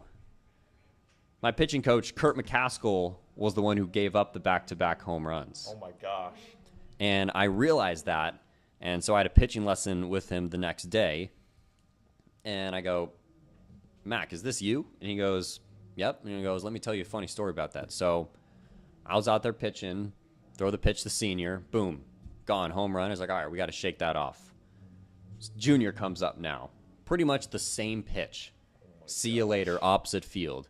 Then he gets back on the mound, and then he swears he sees someone hop over the fence and grab a bat and start one of the piece of it. It was he said it was Mrs. Griffey wanted a little piece of him. He wanted the entire family to go the yard off of him. Oh my gosh. That got a good laugh out of me. This one's flown into shallow right as it's off the bat of Ace Reese. Making the catch is Robiecki. Quick inning, 8-4 lead. We'll be back.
In the top of the 6th inning, 8-4 game, as it's Isaiah Marquez leading it off once again. He's led off the 2nd inning, the 4th inning, and now the 6th inning against new pitcher, the kid from Cyprus, Tommy McGuire. McGuire in his last outing against Conejo, a 3-1 win, which he pretty much willed the team to the victory. Shut him out for 3 innings plus, 4 strikeouts as well. He was dialed in. Riptide need him dialed in here. Marquez went around on that swing, and it's 1-1. 4-pitch mix. He's got a fastball, slider, changeup, and curveball. Really favors that slider, though. In fact, he really favors that slider. He throws it last year at Cyprus, 71% for a strike. That was more than his fastball, which was at 62%. 1 ball and 2 strikes to Marquez. He's a big strikeout guy, too. 45 strikeouts and 38 and a third pitched. It's a lot of batters out that way. On the 1-2 and right on cue, he gets Marquez going down swinging.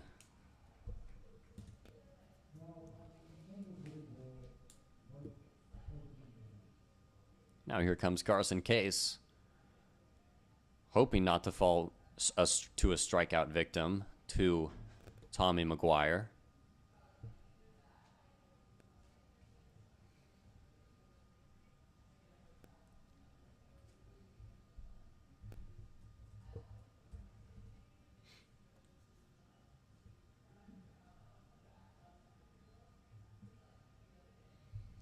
One and 0.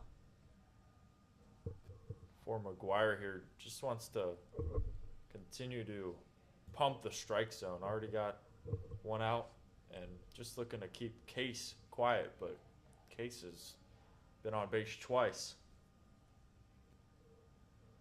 Tommy McGuire's 1-0 is a slow bouncer. He's going to take it himself. He runs all the way to first and he tags it.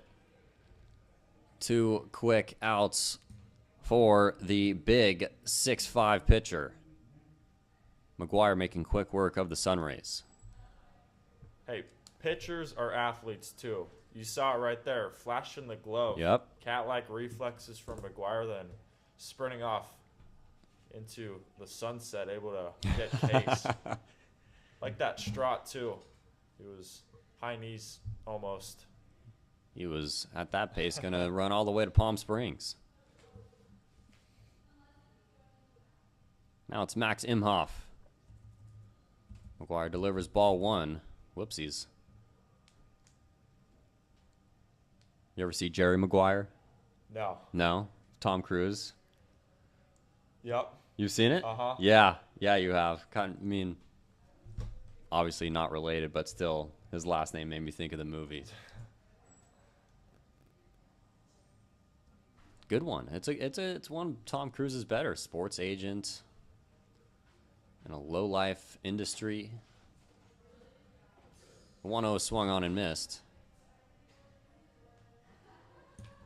Andrew, I just need one thing from you. I just need you to say one thing. Yep. Show me the money. Show me the money. 1-1. Long hold. Finally fires a sky-high pop-up. Matt Flaherty will take it and make the catch. Quick work. Tommy McGuire, 1-2-3 inning in an 8-4 game.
Thomas leading it off in an 8-4 ball game against new pitcher Caden Christensen, the big 6'4", 210 sophomore from Cal State Bakersfield. Whippy arm. Gonna be tough picking up that fastball if it rides in for a two-seam. Matthew Thomas 0 for 2 today with a strikeout and a flyout.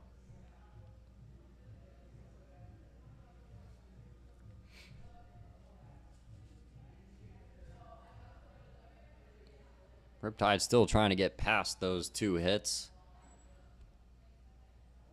Baseball amazes me at sometimes, as who knew 4 runs could generate, or 2 hits could generate 4 runs. Very funky stuff. Very funky stuff.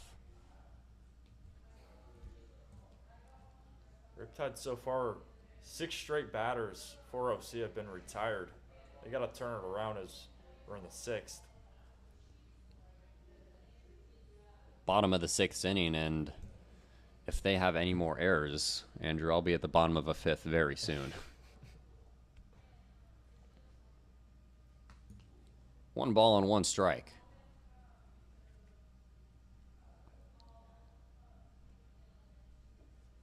Breaking ball upstairs. It's 2-1.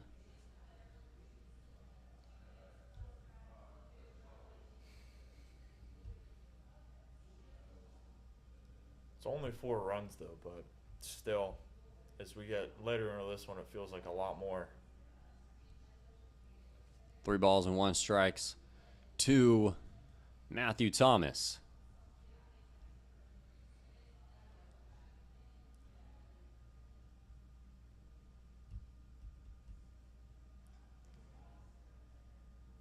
On the 3-1, fouls it back. It's 3-2.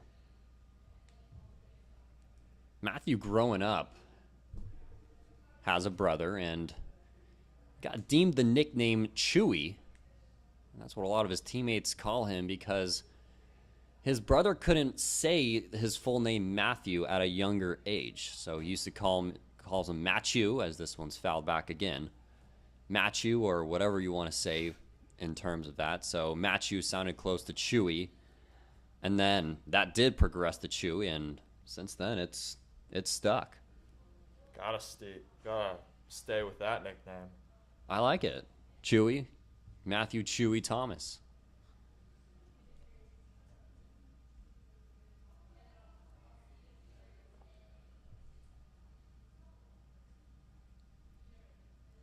On the payoff pitch, this one's high and tight for ball 4. And it's a leadoff walk for Chewy. Big bat flip too. Love that. Maybe can spark up the Riptide side. A bat flip on a walk. Hey, you never know. You never know. Leadoff walk too. Now here comes Rocco Gump. So how do you feel about when you bat flip? Usually, like, the ump gives warnings. Yeah. Do you like that? You know, It's kind of a rhetorical question. everybody has different definitions. I like the bat flip. You know, I do too. Keeps the crowd I like into it. I think it's like, you got a home run, let's celebrate. So this one's pulled down the right field line. Is it fair? It is not.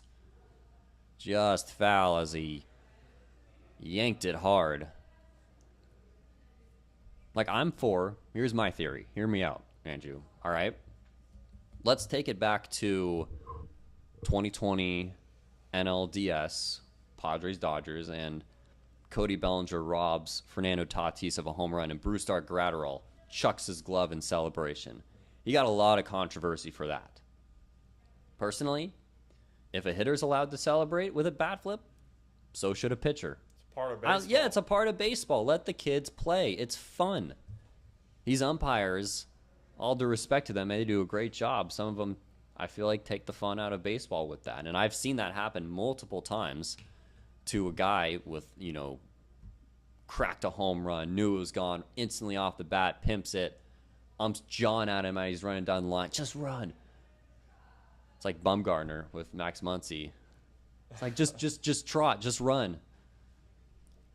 1-2 to Gump. So it's interesting. I know a lot of people, there's a lot of different opinions on that. Keeps it fun, and I mean the highlights too. You go back. Oh, the highlights are for sure ideal. Gump trying to get a highlight here. The 1-2 is behind him, goes all the way to the backstop. And Matthew Thomas will scoot on over to second base. Little inside there. Missed the zone by that much. On a 2-2 count, Matthew Thomas stands at second base. Rocco Gump trying to get him in, but Caden Christensen looking to finish him off.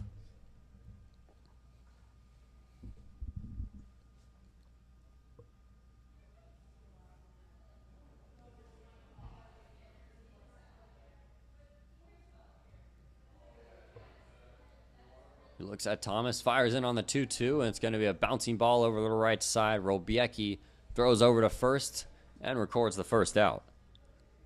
Does the job, though, moves Thomas over to third. And now it's Luke Johnson. It's a good at bat there from Gump. You know, he pushes the runner Thomas over to third. Another run is 90 feet away. For Luke Johnson, pretty much anything minus a strikeout will score Johnson.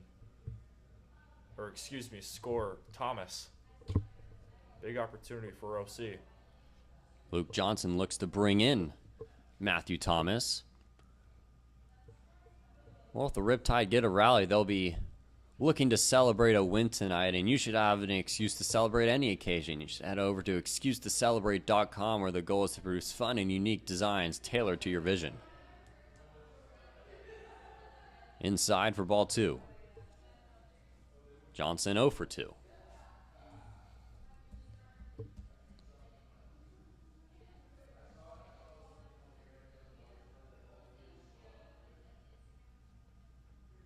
Runners in scoring position have been a huge part of the Riptide struggles, as their last home game, they left a lot of runners on base. Yeah, they had bases loaded and no outs, and 3 straight Riptide batters struck out. Just can't do it.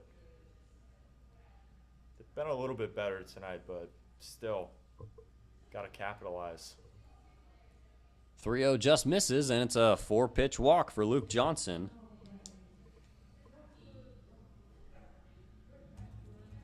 Runners at the corners now for Max Sinasak.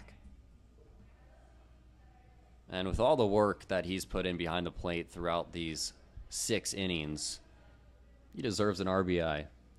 He very much deserves an RBI right here, as he's walked and struck out. Has a good chance here.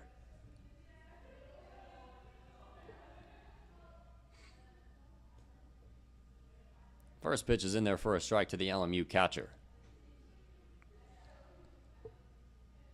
For Sinasak here, gotta watch out. Double play ball is in effect, but just anything outside of that could be a huge spot for the Riptide. Fouled right back here, and it's 0-2. The Tide a swing away from making it a 1-run game. They're in striking distance. Very close. Knocking on the doorstep. I would maybe approaching the porch, knocking on the doorstep. It would be like maybe 2 runs. They're approaching the house. Getting close. Getting close. Yeah, they're getting closer. Entering the neighborhood. There you go. We could do what we can go all day on this.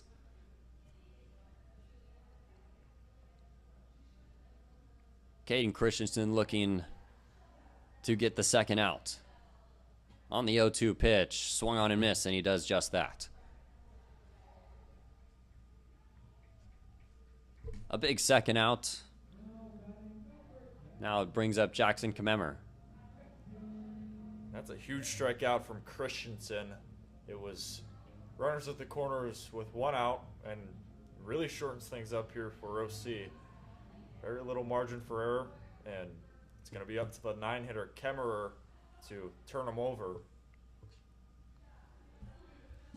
Kemmerer 0 for 2 today. Pardon me, 0 for 1 with the walk.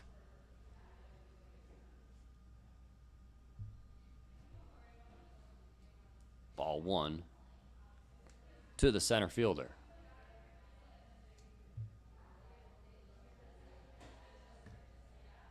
If they could just get one within. 1 run here. Make it a 3-run game. Fouls it right back. And we got a little jump scare as camera behind home plate moving, and it's got dangerously close to being hit. That thing's taking a beating. That one is. Good thing it's got a steady case on there.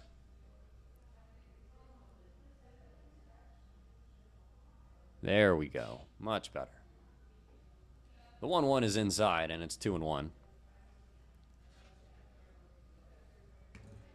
Kemmerer actually, so he played high school at Tesoro, but he transferred from SM. So Eagles and the Titans, very close to each other. Big cog in the Tesoro Titans CIF run in 2022. Got it. Baltimore chop over the shortstop. Grantham is going to be a tough play, and he doesn't get it. 1 run scores. Runner goes to third, and it's a 3-run ball game. Luke Johnson really heads up. Reading the throw, he goes over to third. Kemmerer reaches safely on an infield hit. Great swing there from Kemmerer, not only to put it in play, but to hustle. Hustle is such a underappreciated part of the game. You're going to get more starts if you run it out like that. And it's a little bit closer here. Big swing and a miss for Matthew Flaherty. So once again, for the second time this game, the tying run is being approached. And Matthew Flaherty represents that tying run. Here comes the 0-1. Runner goes. Throw down to second is going to be wide. Runner comes home. Here comes Johnson, and he gets there. 8-6. Not quite sure what the SunRays plan was on that, as they're just worried about getting an out, but that throw from Imhoff went wide. Love the aggressiveness from the Riptide. You just double up, you get the stolen base, and you score the run. Johnson had a great jump on it, and it's a 2-run game. Pulled over to the right side, scooped up by LaBarbera, and he steps on the bag just in the nick of time. Flaherty had some speed. So the Riptide inch a little closer and cut it to 2 in an 8-6 ball game off of, well, 3 hits. Going to the top of the 7th. We'll be back.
Top of the 7th inning in an 8-6 game, and I'll tell you, Andrew, if they actually pull this off, it's going to be one of the more surprising wins, as they only got 3 hits right now. Yeah, you wouldn't think that with the way this game is going. 6 runs, and most of them have come off of walks. Just so valuable. Tommy McGuire fires in a strike to Evan Rolbecki. On base twice with a single and a walk.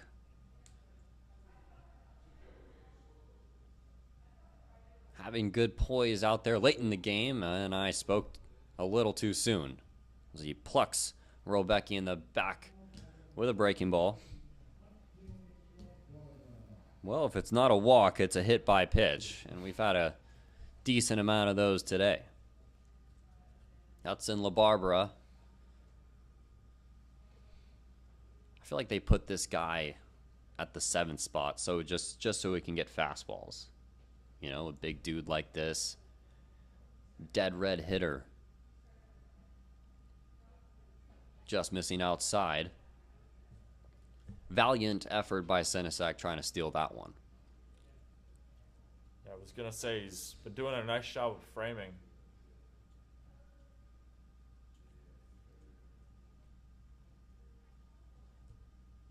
On the 1-0. Foul ball.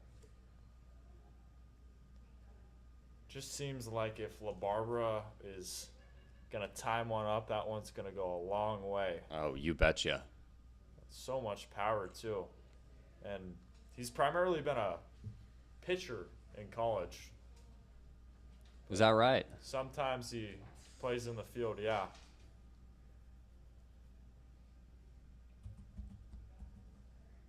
One ball and 1 strike. McGuire looking to get ahead. He kicks and fires, heads up. And this one all the way back. And he gave LaBarbera some chin music there.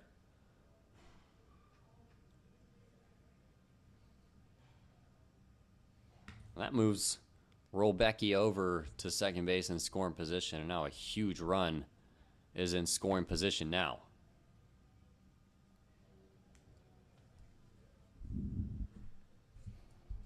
LaBarbera in a 2-1 count. Takes another one inside. Yeah, McGuire here, he's got to settle down. That's one too many that are going way too close to LaBarbera there. Maybe drawing a couple glances. As the 3-1 comes home, this one's pulled into left field for a base hit.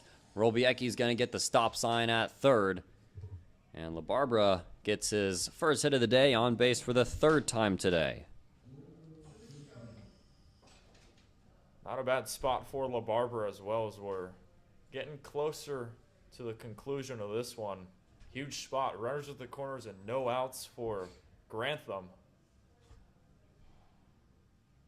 Braden Grantham 0 for 2 today with a walk.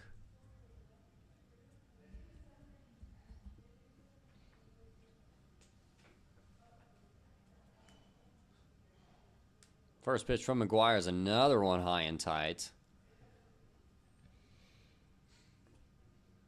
I don't think this is a scare tactic.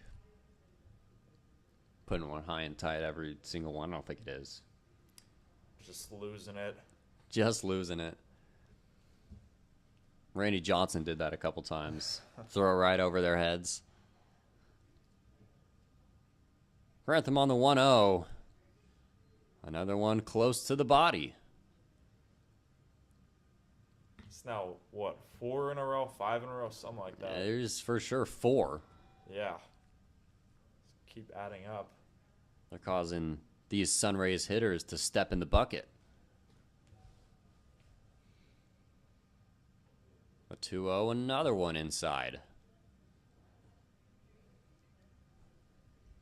The pitcher warming in the Riptide bullpen right now. Hard to tell who it is, but if things go sideways here for McGuire, could spell the end of the road for him. It's not fun when a guy is sitting 90 miles an hour and comes inside on you at least 3 to 4 times.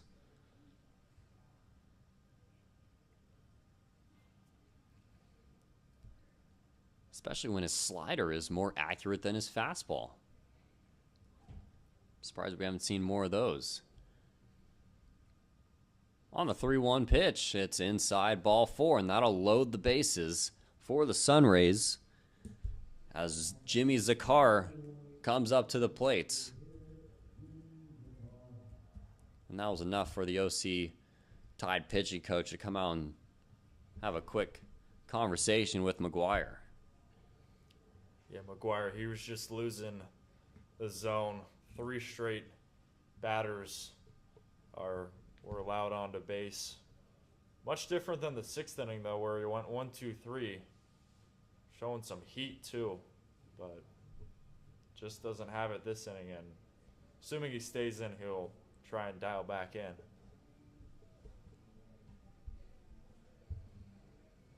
Everything seems all good.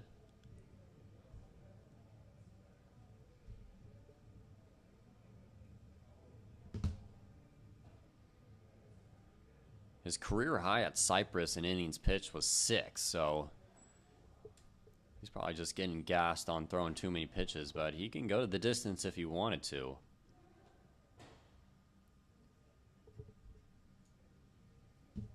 That day, he went 6 innings against Riverside April 25th, only allowed 1 run and 3 hits in 6 innings.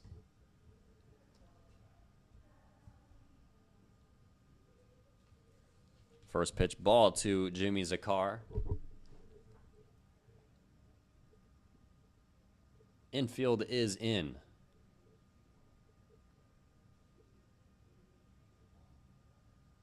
And it's a good call at that because now they realize, oh, we can get back into this game as that one hits him and it'll bring in a run. Another one of those missed inside. Tommy McGuire having trouble finding that command.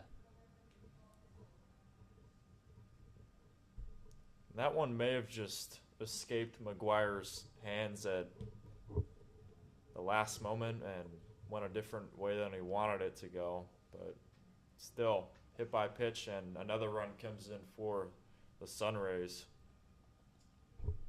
Oof. Owen Wessel gets a taste of that inside action. And it's ball 1.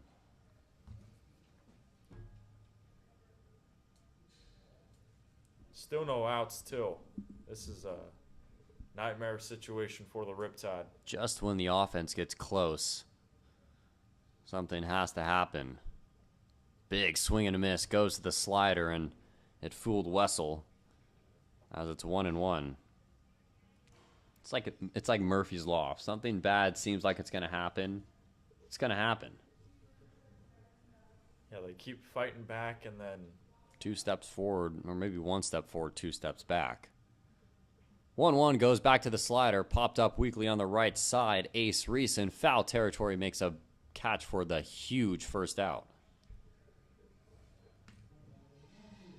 that was a huge catch here in the 7th inning. And more importantly, that one's in foul territory, so everyone gets the red light on the base paths, and ground ball up the middle can end the inning.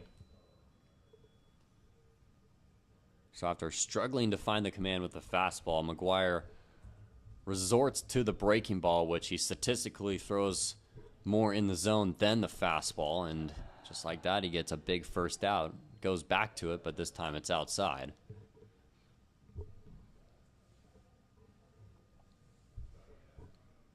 At the point of throwing so many breaking balls in a row, like 5 to 6 to maybe 7 breaking balls in a row, it almost becomes psychologically exhausting because it's a different, you're used to that fastball wrist angle every single time because you're throwing the majority of your pitches with the fastball. But with that slider, your curveball, your wrist angle changes and you're not really used to throwing it in that angle as much. On the 2-0 pitch, grounded softly foul. Looked like it got a piece of Stafford.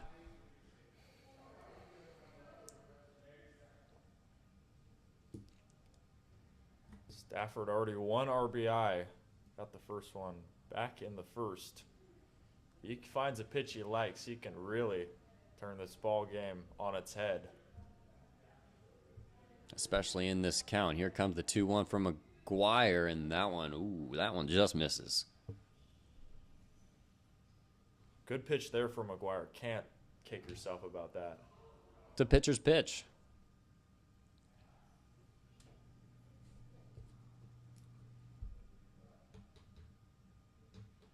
Three balls and one strike. McGuire to Stafford. Here it comes. This one's slapped the other way into shallow left field. Matthew Thomas makes the catch.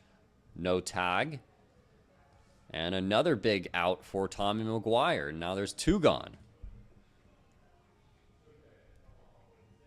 It was a huge second out. Oh my goodness. Stafford swung on that one. Just touched the very top of the bat. Poked out to left. And great throw from Thomas in left to just keep the runner at third close. LaBarbera. He stays at third. Grantham stays at second, and Zakar stays at first. Now it's Isaiah Marquez.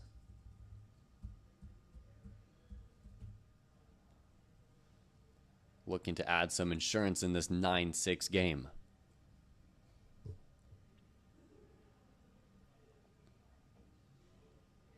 That one burns the outside corner. It's 0-1.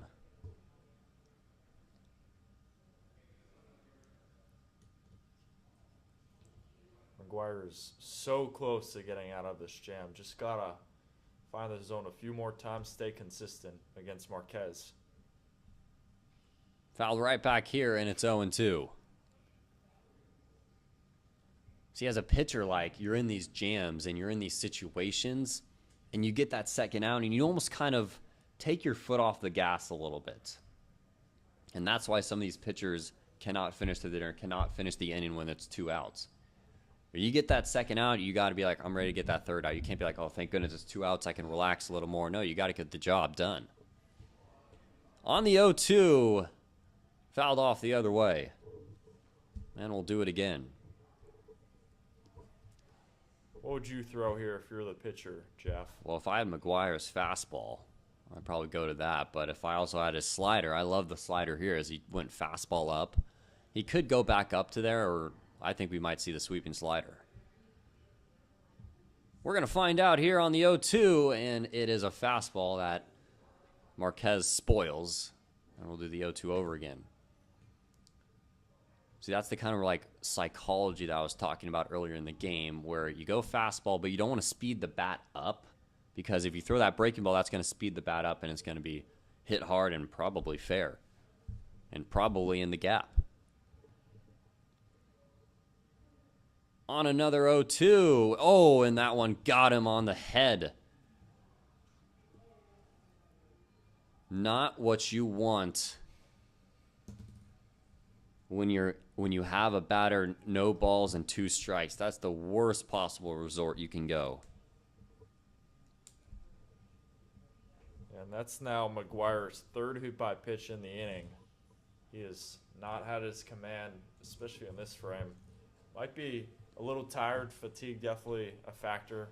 Like you mentioned, he only went 6 innings one time. He's more of kind of a plug-in reliever, and now is going to do it for McGuire.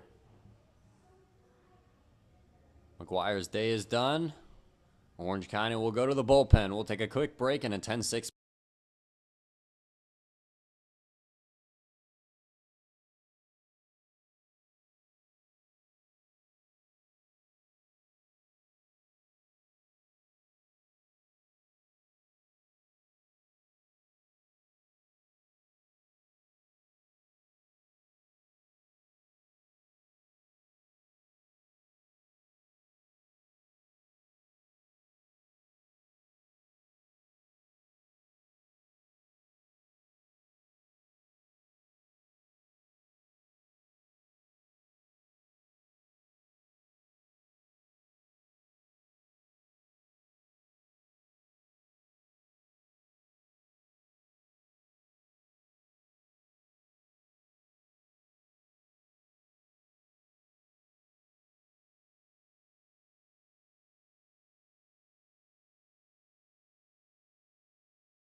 Ryan Kittredge taking over with the bases loaded and 2 gone, facing Carson Case.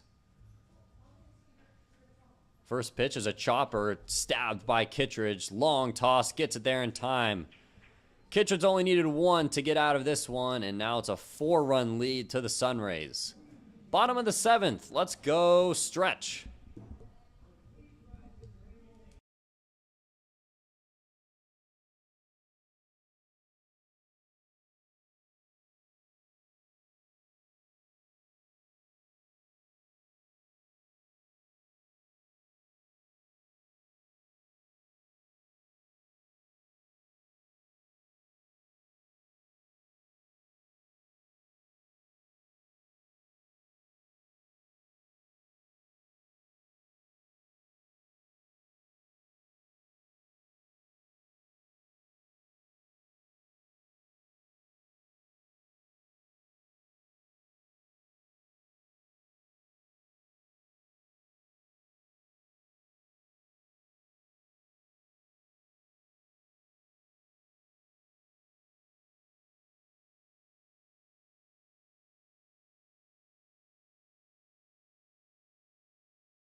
Nathan Cadena coming up in the bottom of the 7th in a 10-6 ball game. Jeff Wilson alongside Andrew Relvis on tonight's weird game. Would you call that weird? It's very weird. Great way to put it. Yeah. 2 errors, 6 runs for the Riptide, 3 hits. Just a funky day at the ballpark. Funky is the best way to put it as Cadena takes ball 1. I know it's so cliche to say you're going to see something new at a baseball stadium every time you go, but it really is true. Rolling foul, and it's 1-1. Thinking back, Andrew, what's probably one of the weirder things you've seen at a stadium or watching a game? I mean, animals on the field, that's one. Sometimes there are streakers. Those are always fun. You've seen a streaker? Super fans. Super fans. We got okay. one here. No. Super loud, yeah. Oh, super fan. Okay. His name is like Super Fan. Yeah. Okay. I thought you had me thinking that you got the Orange County Riptide had a streaker last year. No. No. Thank Just goodness, talk in right? general. Thank goodness. Just talk. 2-1 to Nathan Cadena. Caden Christensen fires in. This one swung on and missed. Thank goodness, you know, because we hold Little League night here every single Can't do game. it. That would be a. I don't even know what that would be. Security's tight here. Security is very tight. Do their job. What about you, Jeff? That one is swung on and missed by Cadena for out number 1. I gotta say, brawls are pretty weird. Yeah. You know, but you know, benching, clearing brawls. And I remember one. I was at a Dodger game, Dodgers Diamondbacks, and this is when Robbie Ray was on the team, and they were kind of already chirping where AJ Pollock got hit on the hands. He thought he got hit, but it actually hit the knob, so they called him out. Or he struck out after that, so he kind of walks back slowly, and Robbie Ray's like, let's go. I want to pitch. Let's go. Like, he's ready to go as Jake Brown takes strike 1. And so eventually the Arizona Diamondbacks, they close the game. they win the game, and he's just chopping over at the Dodgers, you know, and they're just giving him a hard time, and it's one of those things where it's like, wow, why are you talking? You know, it's weird. So that starts happening. Kershaw jumps the fence, and then the rest of the Dodgers follow, and they're kind of bickering at it. And then you see like a guy in all black, as this one's popped up to the left side. Grantham makes the catch for out number 2. See a guy in like athletic shorts, black athletic shorts, and a black athletic t-shirt, and you think that's like a player, or you think that's like a utility or an athletic event staff, and he's rearing the corner trying to fight the nearest Dodger, and like everyone's pissed, and Dave Roberts is pissed, like, who is this guy? Like, who is this guy? Who is this staff guy that's like encouraging this? And it was actually the guy in the black shirt was Robbie Ray, the starting pitcher of that game. He was down there. I remember seeing that. Yeah. Yeah. And he was down there doing conditioning, and he heard he was doing his pitching recovery, came back, wanted the smoke, and Dave was like, who's that guy? Who is that guy? And the umpire was like, that's just Robbie Ray, chill out. He's like, oh.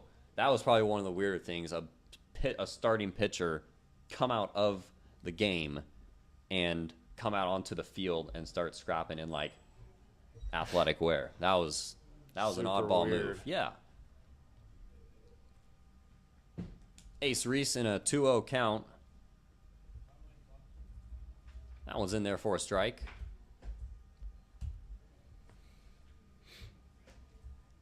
Two balls and one. As Caden Christensen looks to get through this one clean and keep it a 4-run game.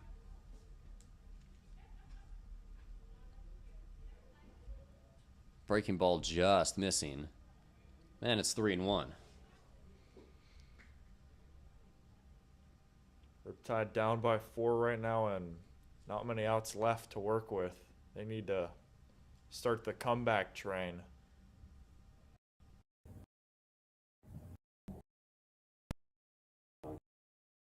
That one's in there for a strike. It's 3-2.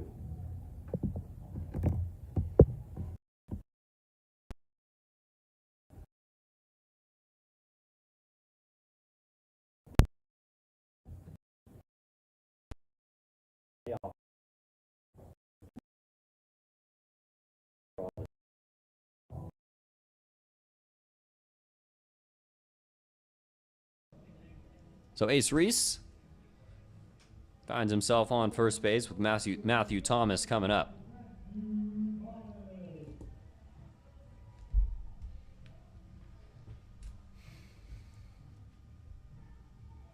That's a good at bat there from Reese, you know. Starting something out of nothing. And here's a chance for the 5-hitter, Matthew Thomas, to maybe spark a little something for the OC Riptide here at the Great Park. Some teams can really hit with 2 outs just because it applies a little more pressure.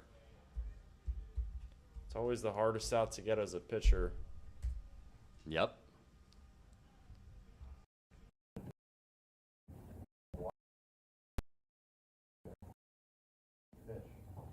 Out.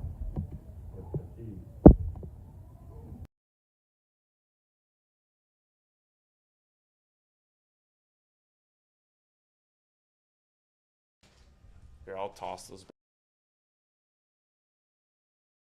Continue to scoot. No balls and 2 strikes to Matthew Thomas. Good pitch there from Christensen. But an even better take by the left fielder.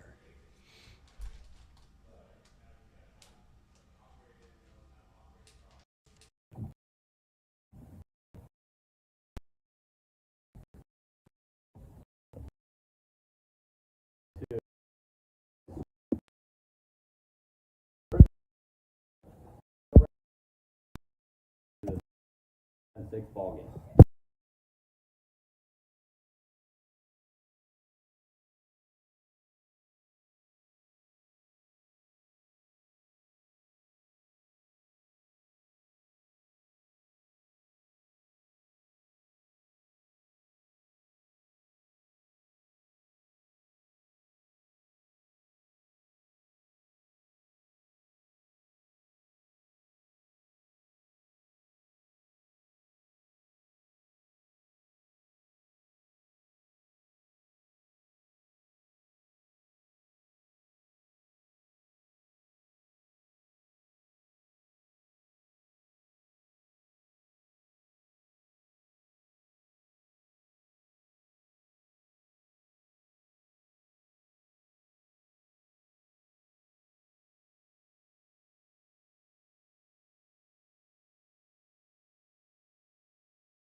Does anyone struggle with time taking your kids to school, baseball games, and practices? Can't find time for your car wash? Just download Pixie. Car Wash Fairy will come and clean your car. Well, it's going to be Ryan Kittredge looking for a clean inning this time around. Starts it off with Max Imhoff. Paints a fastball on the corner for strike one.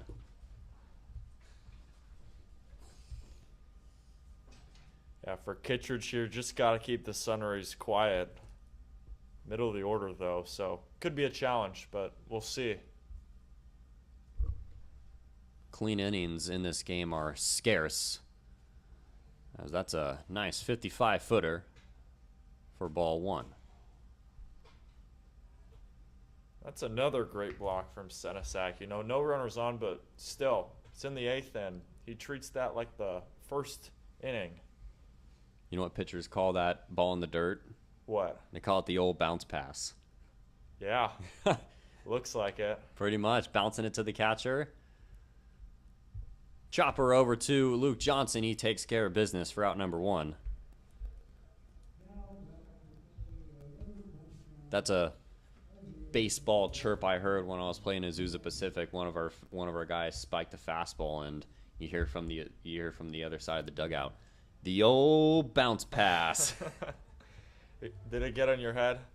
It gave me. I wasn't pitching, but it gave me a chuckle. You know, Okay, yeah. it was pretty funny. I feel like some of those chants tend to be more funny. Oh, they are, yeah. Evan Robiecki leaves it in the dirt. You also got Leave It for the Worms. That's a good one that you can use. So many good sayings in baseball.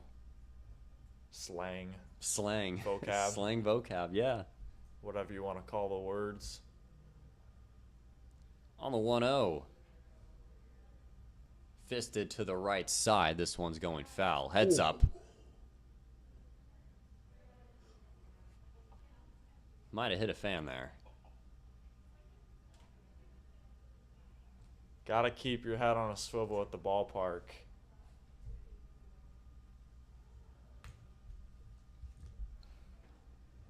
Good thing we got first aid, as it's a 1-1 count.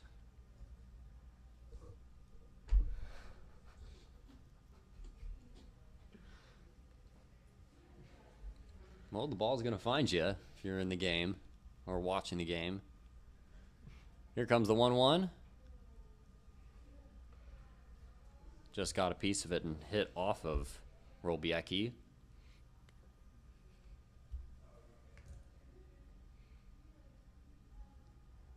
One ball and 2 strikes. Just hit the 10 o'clock mark. I'm still getting used to calling night games, as when I was doing work over at Bio, it was always in the afternoon. We didn't have lights. The Eagles baseball team did not have lights, as this one's sprayed right back to you, and that made a big difference in our camera. Our producer Dylan is not having it right now with all these. There we go. There we go. The OC interns, we pick each other up, as this one's in the dirt, 3-2. Make all the magic happen. Yeah. Helping out. Every time a foul ball goes to the netting, just picking it up. We want you guys to have the best possible view. Kittress's payoff pitch. Swung on and missed. Strike 3. Nasty two-seam riding in against Robiecki. And he goes down. 2 gone. Now Hudson LaBarbera. And on cue for the right view, make sure you come on out to the Great Park and check out the OC Riptide in person. Got games through June and July. Make sure to come on out and support the Tide. Support the Tide. Have some barbecue. Pear Tree Meats is always here. You can find them in Irvine, California, where there's always happy eats with Pear Tree Meats. On the 0-1 to LaBarbera. Inside 1-1.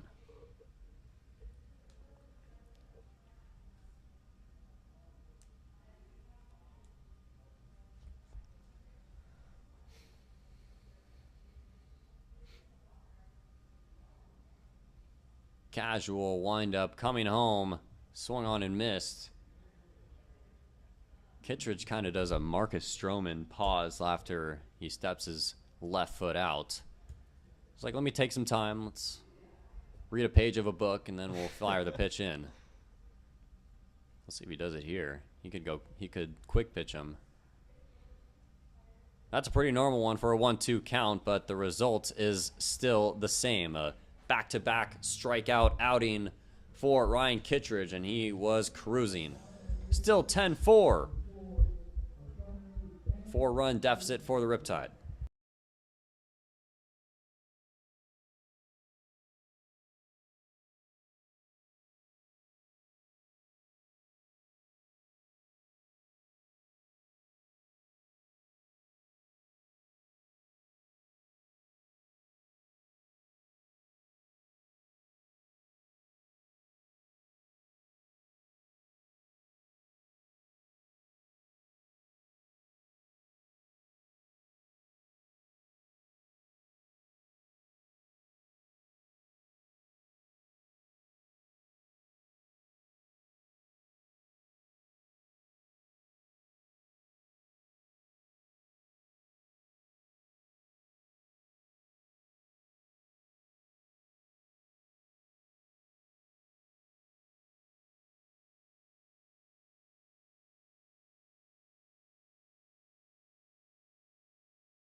Rocco Gump comes up in the bottom of the 8th inning as the Tide trail by 4 with 3 hits.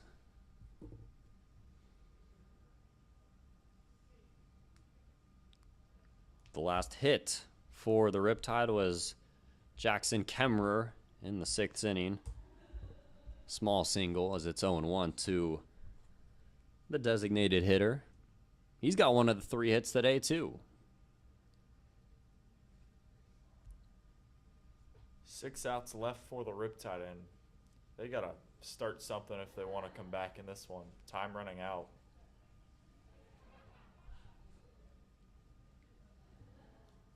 Oh, and 2. SunRays have managed the bullpen well after O'Malley, fell into some trouble earlier on in the game. Since then, C.J. Brown and Caden Christensen have cruised through this Riptide lineup.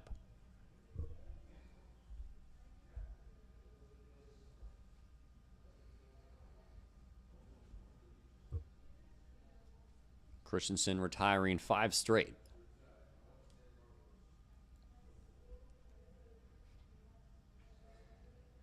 Lined over just past the shortstop Grantham and into left field for a base hit. Had some spin on that as Gump breaks that streak. Now it's Luke Johnson. Yeah, that was a ripper that just snuck past the glove of Grantham there at short. That one was hard hit, tough play for the shortstop, and the Riptide starting something. We'll see if they can continue to put pressure here on these San Diego pitchers.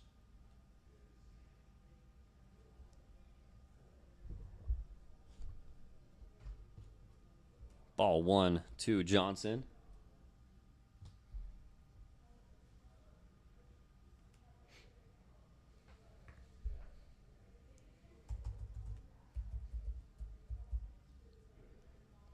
The 1-0 is in there for a strike. It's 1-1.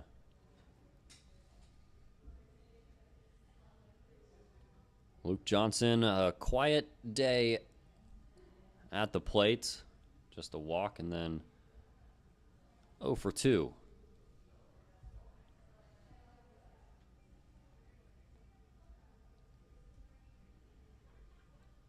Christensen's 1-1 is just outside, maybe a ball out. And now it's 2-1.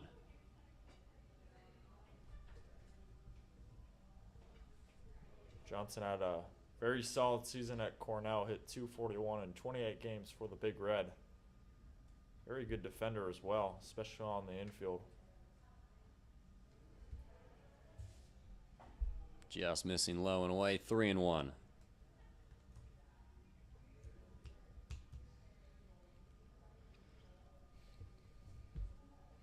Hitters count for Johnson. Has a chance to do some damage.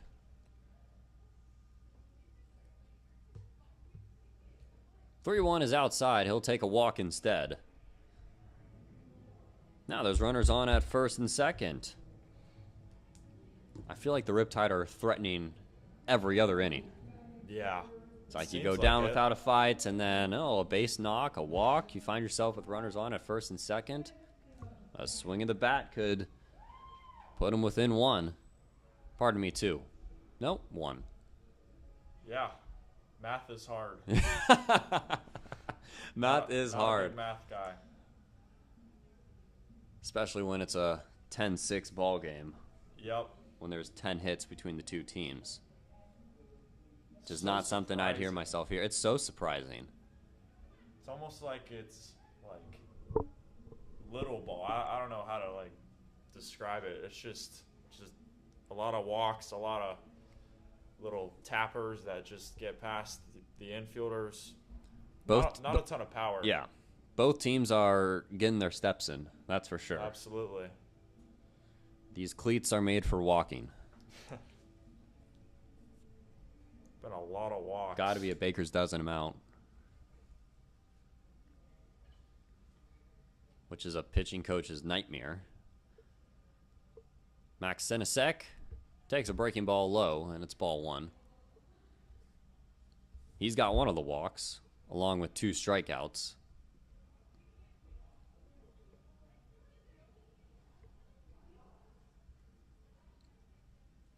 Looking for his first base hit of the night. 1-0 muscled and jammed into shallow right. On the run is Roblecki. He can't come up with it. The throw goes to second, and they'll get the force out there. So not much you can do there if you're the runner, Johnson.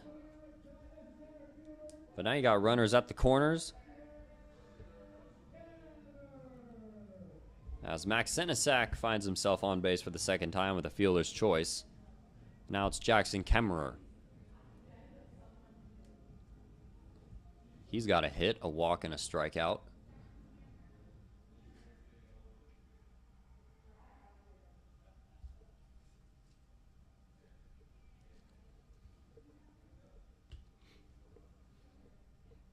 First pitch is way away for ball 1.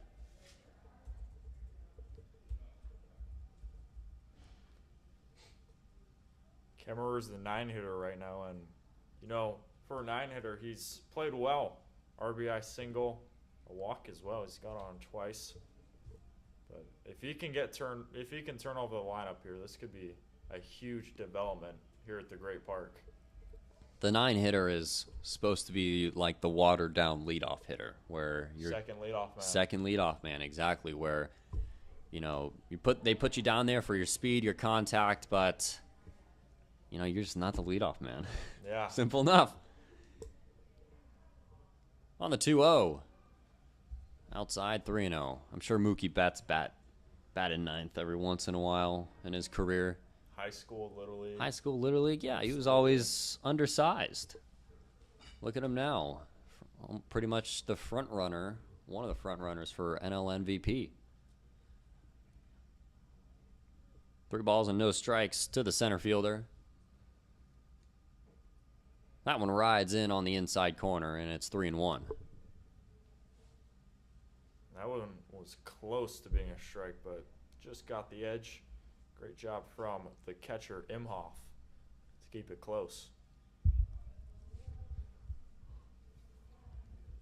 3-1 with Gump on at third. Thought about bunting, pulls it back, but probably just squared around to bunt to see if Christensen would throw a ball.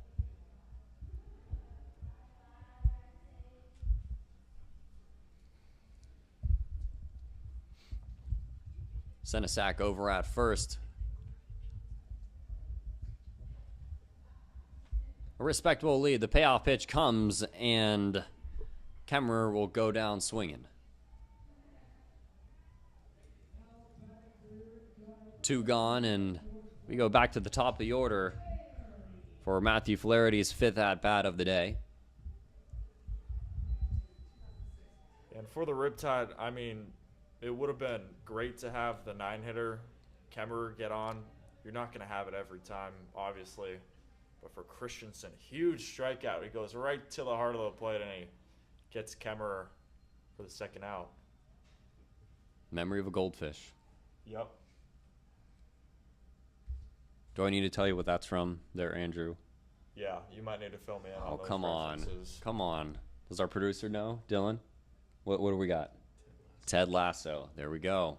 I haven't seen it. Oh, so- yeah, you got to. You got to see it. It really got me into soccer, and usually that's not a sport that one is getting into from a show, but it's a very good show.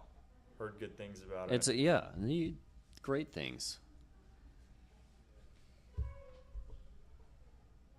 lot of good quotes, a lot of positive vibes from Coach Lasso, Jason Sudeikis. No balls and 2 strikes as Matthew Flaherty looks to believe in a hit here. Inside for ball 1.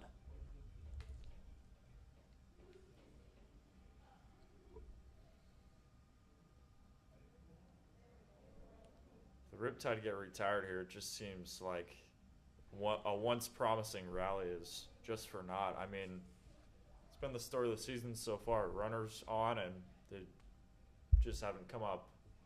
Just like that, as Flaherty goes down swinging. Caden Christensen escapes the jam with back-to-back strikeouts as we go to the top of the 9th. Still 10-4.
Top of the 9th inning, 10-4 ball game. Well, our ticket smarter key to the win for the Riptide was starting pitching go deep, scoring runners in scoring position. And so far, Andrew, I feel like we're 0 for 2. Yep. Yeah, it just hasn't been the Riptide their night, but they've got still a little bit of room left to try and mount something. I will say this, Jeff, they've always been competitive, even in those tough blowout losses. They still fight. Not a lot of bright stuff, not a lot of bright looking into this game, but one of them being Ryan Kittredge. He's been strong since he's come into this game, looking to pitch 3 scoreless. Same with Tommy McGuire. He was smooth for a couple innings. This is where you also kind of have a feel for a lot of guys. This one's in the center field. Jackson Kemmer makes the catch for out number 1. You kind of have a feel for how many innings they can go and how many innings is their max. And for some guys it's 2, some guys it's 3. They can go maybe a little longer into the game. And for Kittredge, he's kind of really looking at himself in a long reliever role. He can go 3 scoreless and really pick up a starter when they've struggled. That's exactly what Connor Spencer, the head coach of the OC Riptide, really needs. He needs guys to come out first few games of the season and just kind of carry the team along.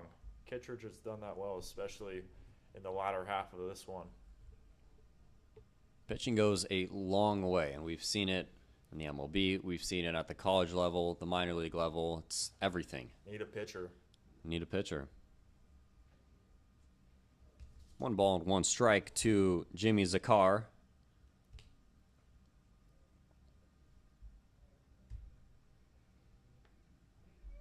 He's been walked. He's been hit.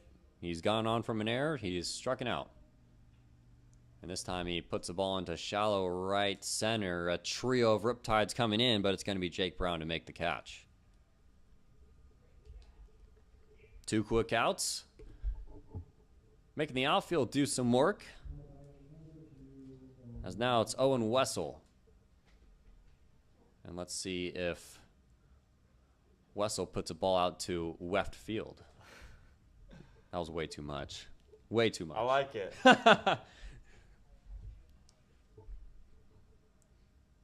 I'm hoping he does it. First pitch is swung on, fouled off. That one by Zakar, it was almost snuck right in the middle of the Bermuda Triangle between that Riptide trio. I just got to say, there's been so many positives on this Riptide outfield. They've been trekking a lot of ground, and they've been able to capture in a lot of those fly balls. They can roam the garden very well.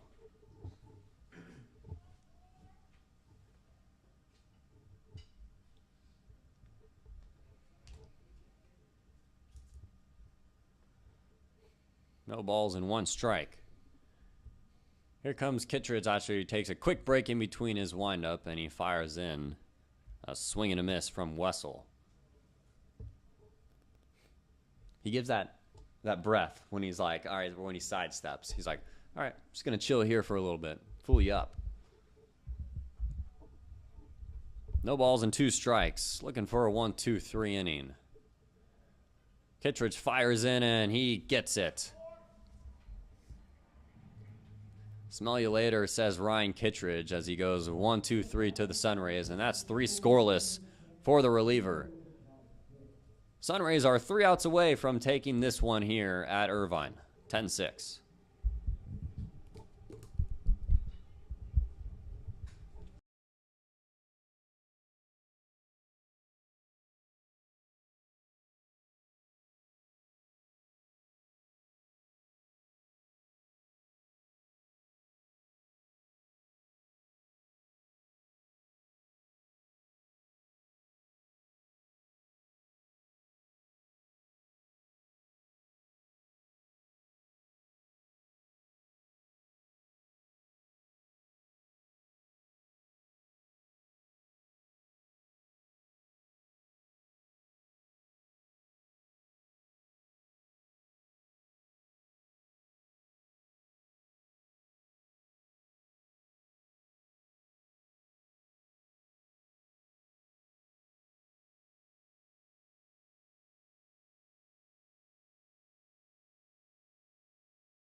SunRays 3 outs away from taking this one from the Riptide, and they are looking to avoid a 1-3 start. It's Nathan Cadena for the Riptide. The positive is that they got the heart of the order coming up for OC. New pitcher for the Riptide, it's going to be the right-hander Colin Ree. Yeah, Colin Ree, a freshman who is from Irvine. He played for Beckman right down the road, the Patriots. He was pretty much the closer for the IVC Lasers. 20 appearances, 38 2/3 pitched. He's got 43 strikeouts. He's a big strikeout guy, and he really locks down these hitters, especially the heart of the lineup. 3 balls and no strikes to Cadena, who's got 2 strikeouts today and a walk. Really haven't seen much from him today. Last at bat of the game for him, so let's see what he does. He takes another walk.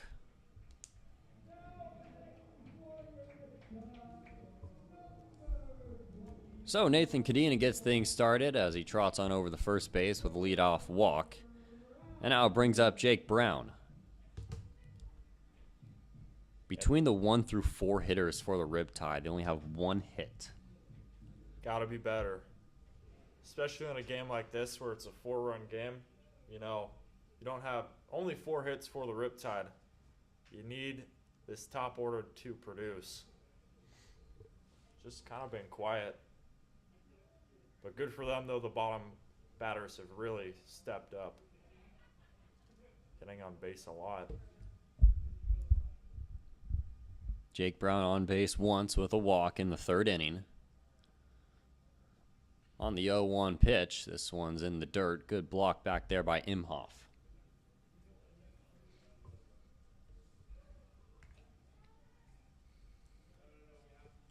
That's now the 17th walk in this game. It's 9 for San Diego, 8 for 17. 17. If I did my math correctly, which can't guarantee, but 17. A lot of walks. Here comes the 1-1 from Ree, and this one's taken outside, and it's 2-1. Almost seems like there's a walk in pretty much every half inning for both sides. The K per walk ratio is not good. Wish we had the exact for that. Yes.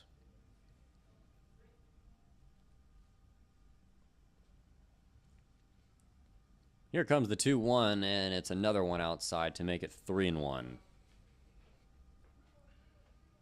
The Riptide, and I'm talking in a glass half full mindset. They're a bases loaded situation away from bringing up the tying run.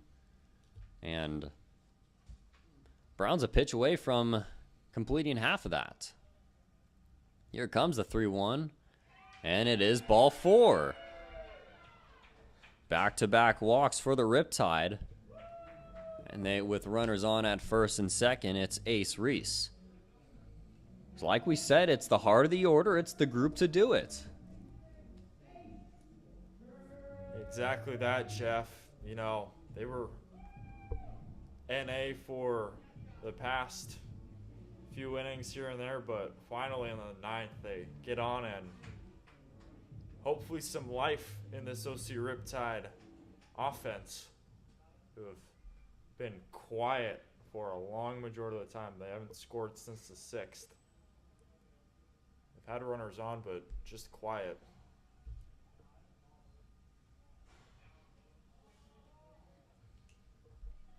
No balls and 1 strike. Now to Reese.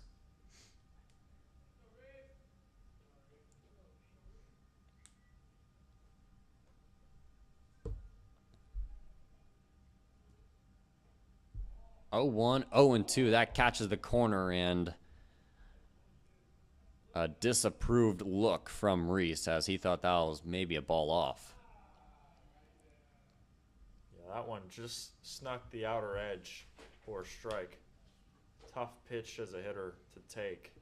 It had to have grazed the outer edge. The 0-2 is grounded foul. We'll do it again. I will will say this though, if you want a guy in an RBI situation, you could pick a few players, but Ace Reese had a 2-run single back in the 3rd. Big reason why the Riptide are in this ball game.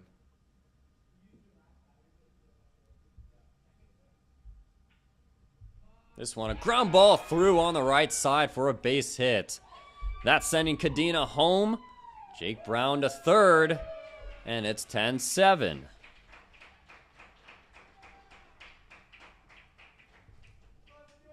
A 2 walks and a base hit put it at a 3-run game, and it brings up the tying run to the plate.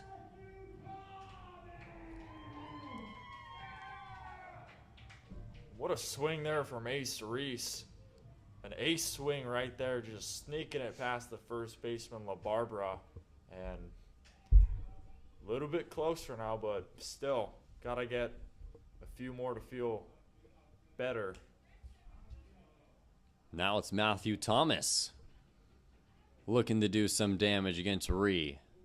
That's outside, ball 1.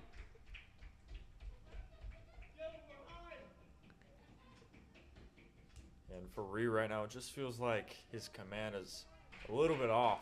You know, this is basically his home ballpark coming from Beckman, but just a little shaken up so far. 1 ball and no strikes. Riptide trying to rally. On the 1-0. 2-0.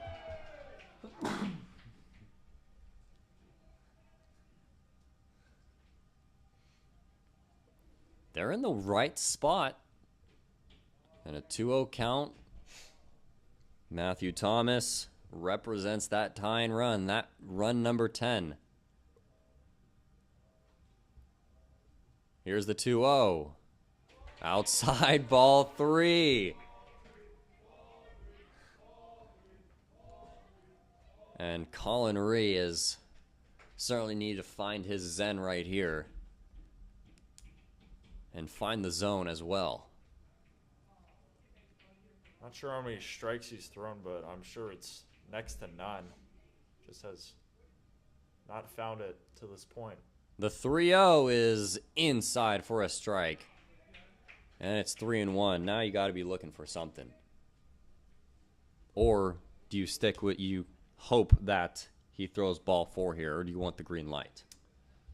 I mean, it's the 9th inning. Gotta go for the green light. Absolutely. Need to be aggressive here if you're the Riptide. Here comes the 3-1. Swung on and missed, and that was a huge hack from Thomas. Now it's a full count. He was trying to make that 10-10 right there. He was.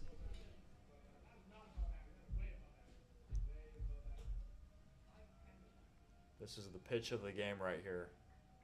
Here comes the payoff pitch. Matthew Thomas sends this one into right, going foul.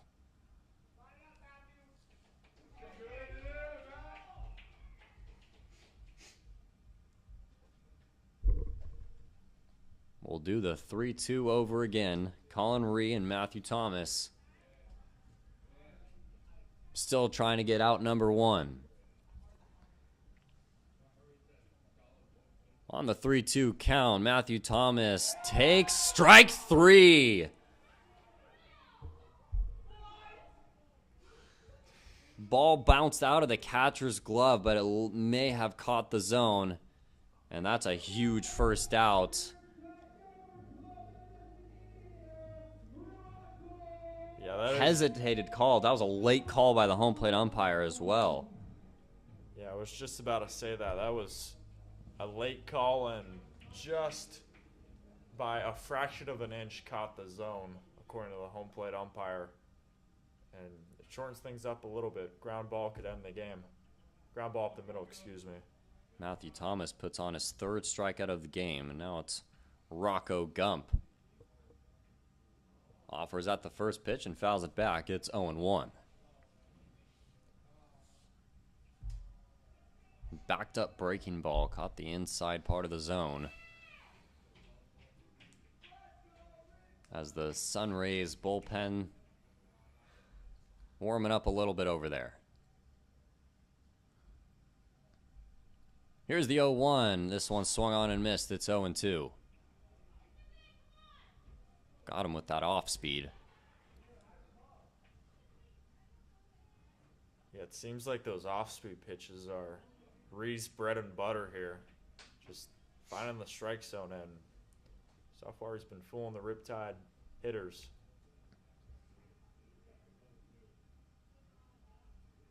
Here's the 0-2 to Gump. Taken away for ball 1, and boy, if that one's not a strike. Yeah. What was the other one looking like?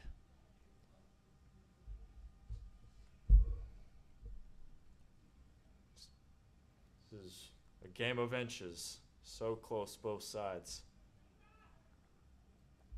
1 ball and 2 strikes. Ace Reese over at first. Jake Brown over at third. Here comes the 1-2 from Ree, and Gump tried to hold up his swing, and he did not.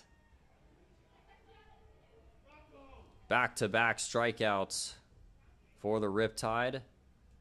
Rocco Gump collects his second, and now it's down to Luke Johnson. Yeah, that's tough for Rocco Gump. He didn't go much, but to the third base side umpire who's up at the middle infield, he called it strike 3. He went tough break for the Riptide, and now they're down to their final out. Couple of walks and a couple of groundouts for Johnson. First pitch is in the dirt. Gets past Imhoff, but that allows Ace Reese to head on over to second base. It was at one time or another he was going to steal second. Or take second. I don't think that counts as a stolen base.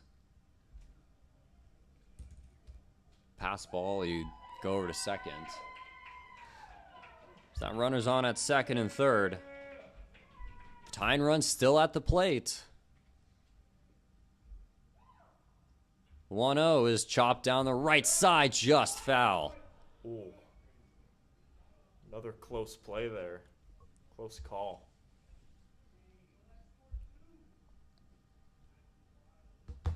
Just foul.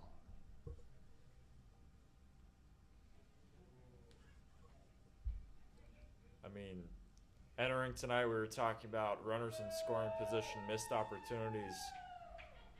Same story tonight. Riptide just trying to end that theme. On the 1-1. Johnson pops it foul.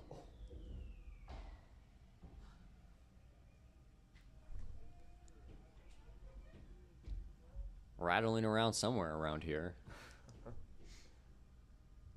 1 ball, 2 strikes. Runners on at second and third in a 10-7 ball game here in the bottom of the 9th.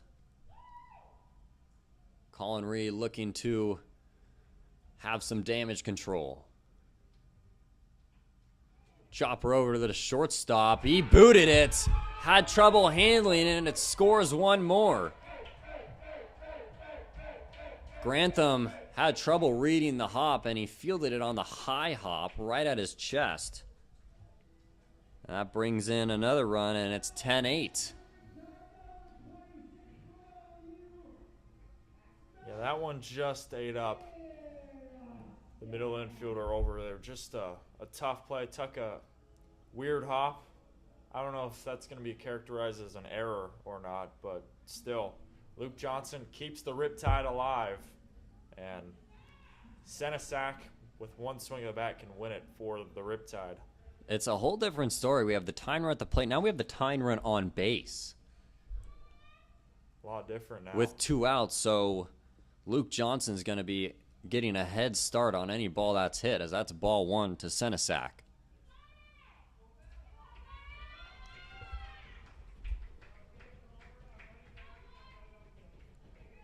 Can the star catcher for the Riptide turn it in their favor here in the 9th?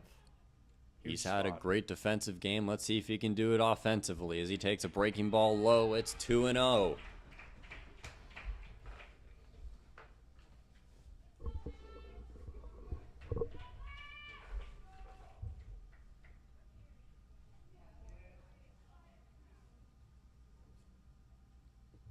Runners on at the corners. Reese 2-0 to Senesac is upstairs for ball 3.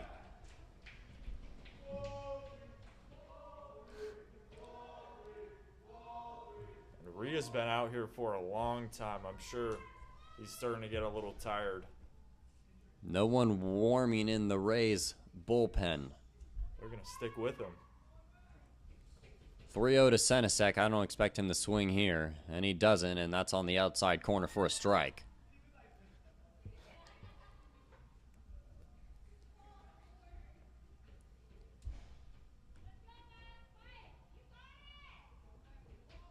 The sophomore from Irvine Valley looking to escape. But the OC Riptide looking to add pressure to the wound. Here's the 3-1. Runner goes. This one's down the right field line going foul.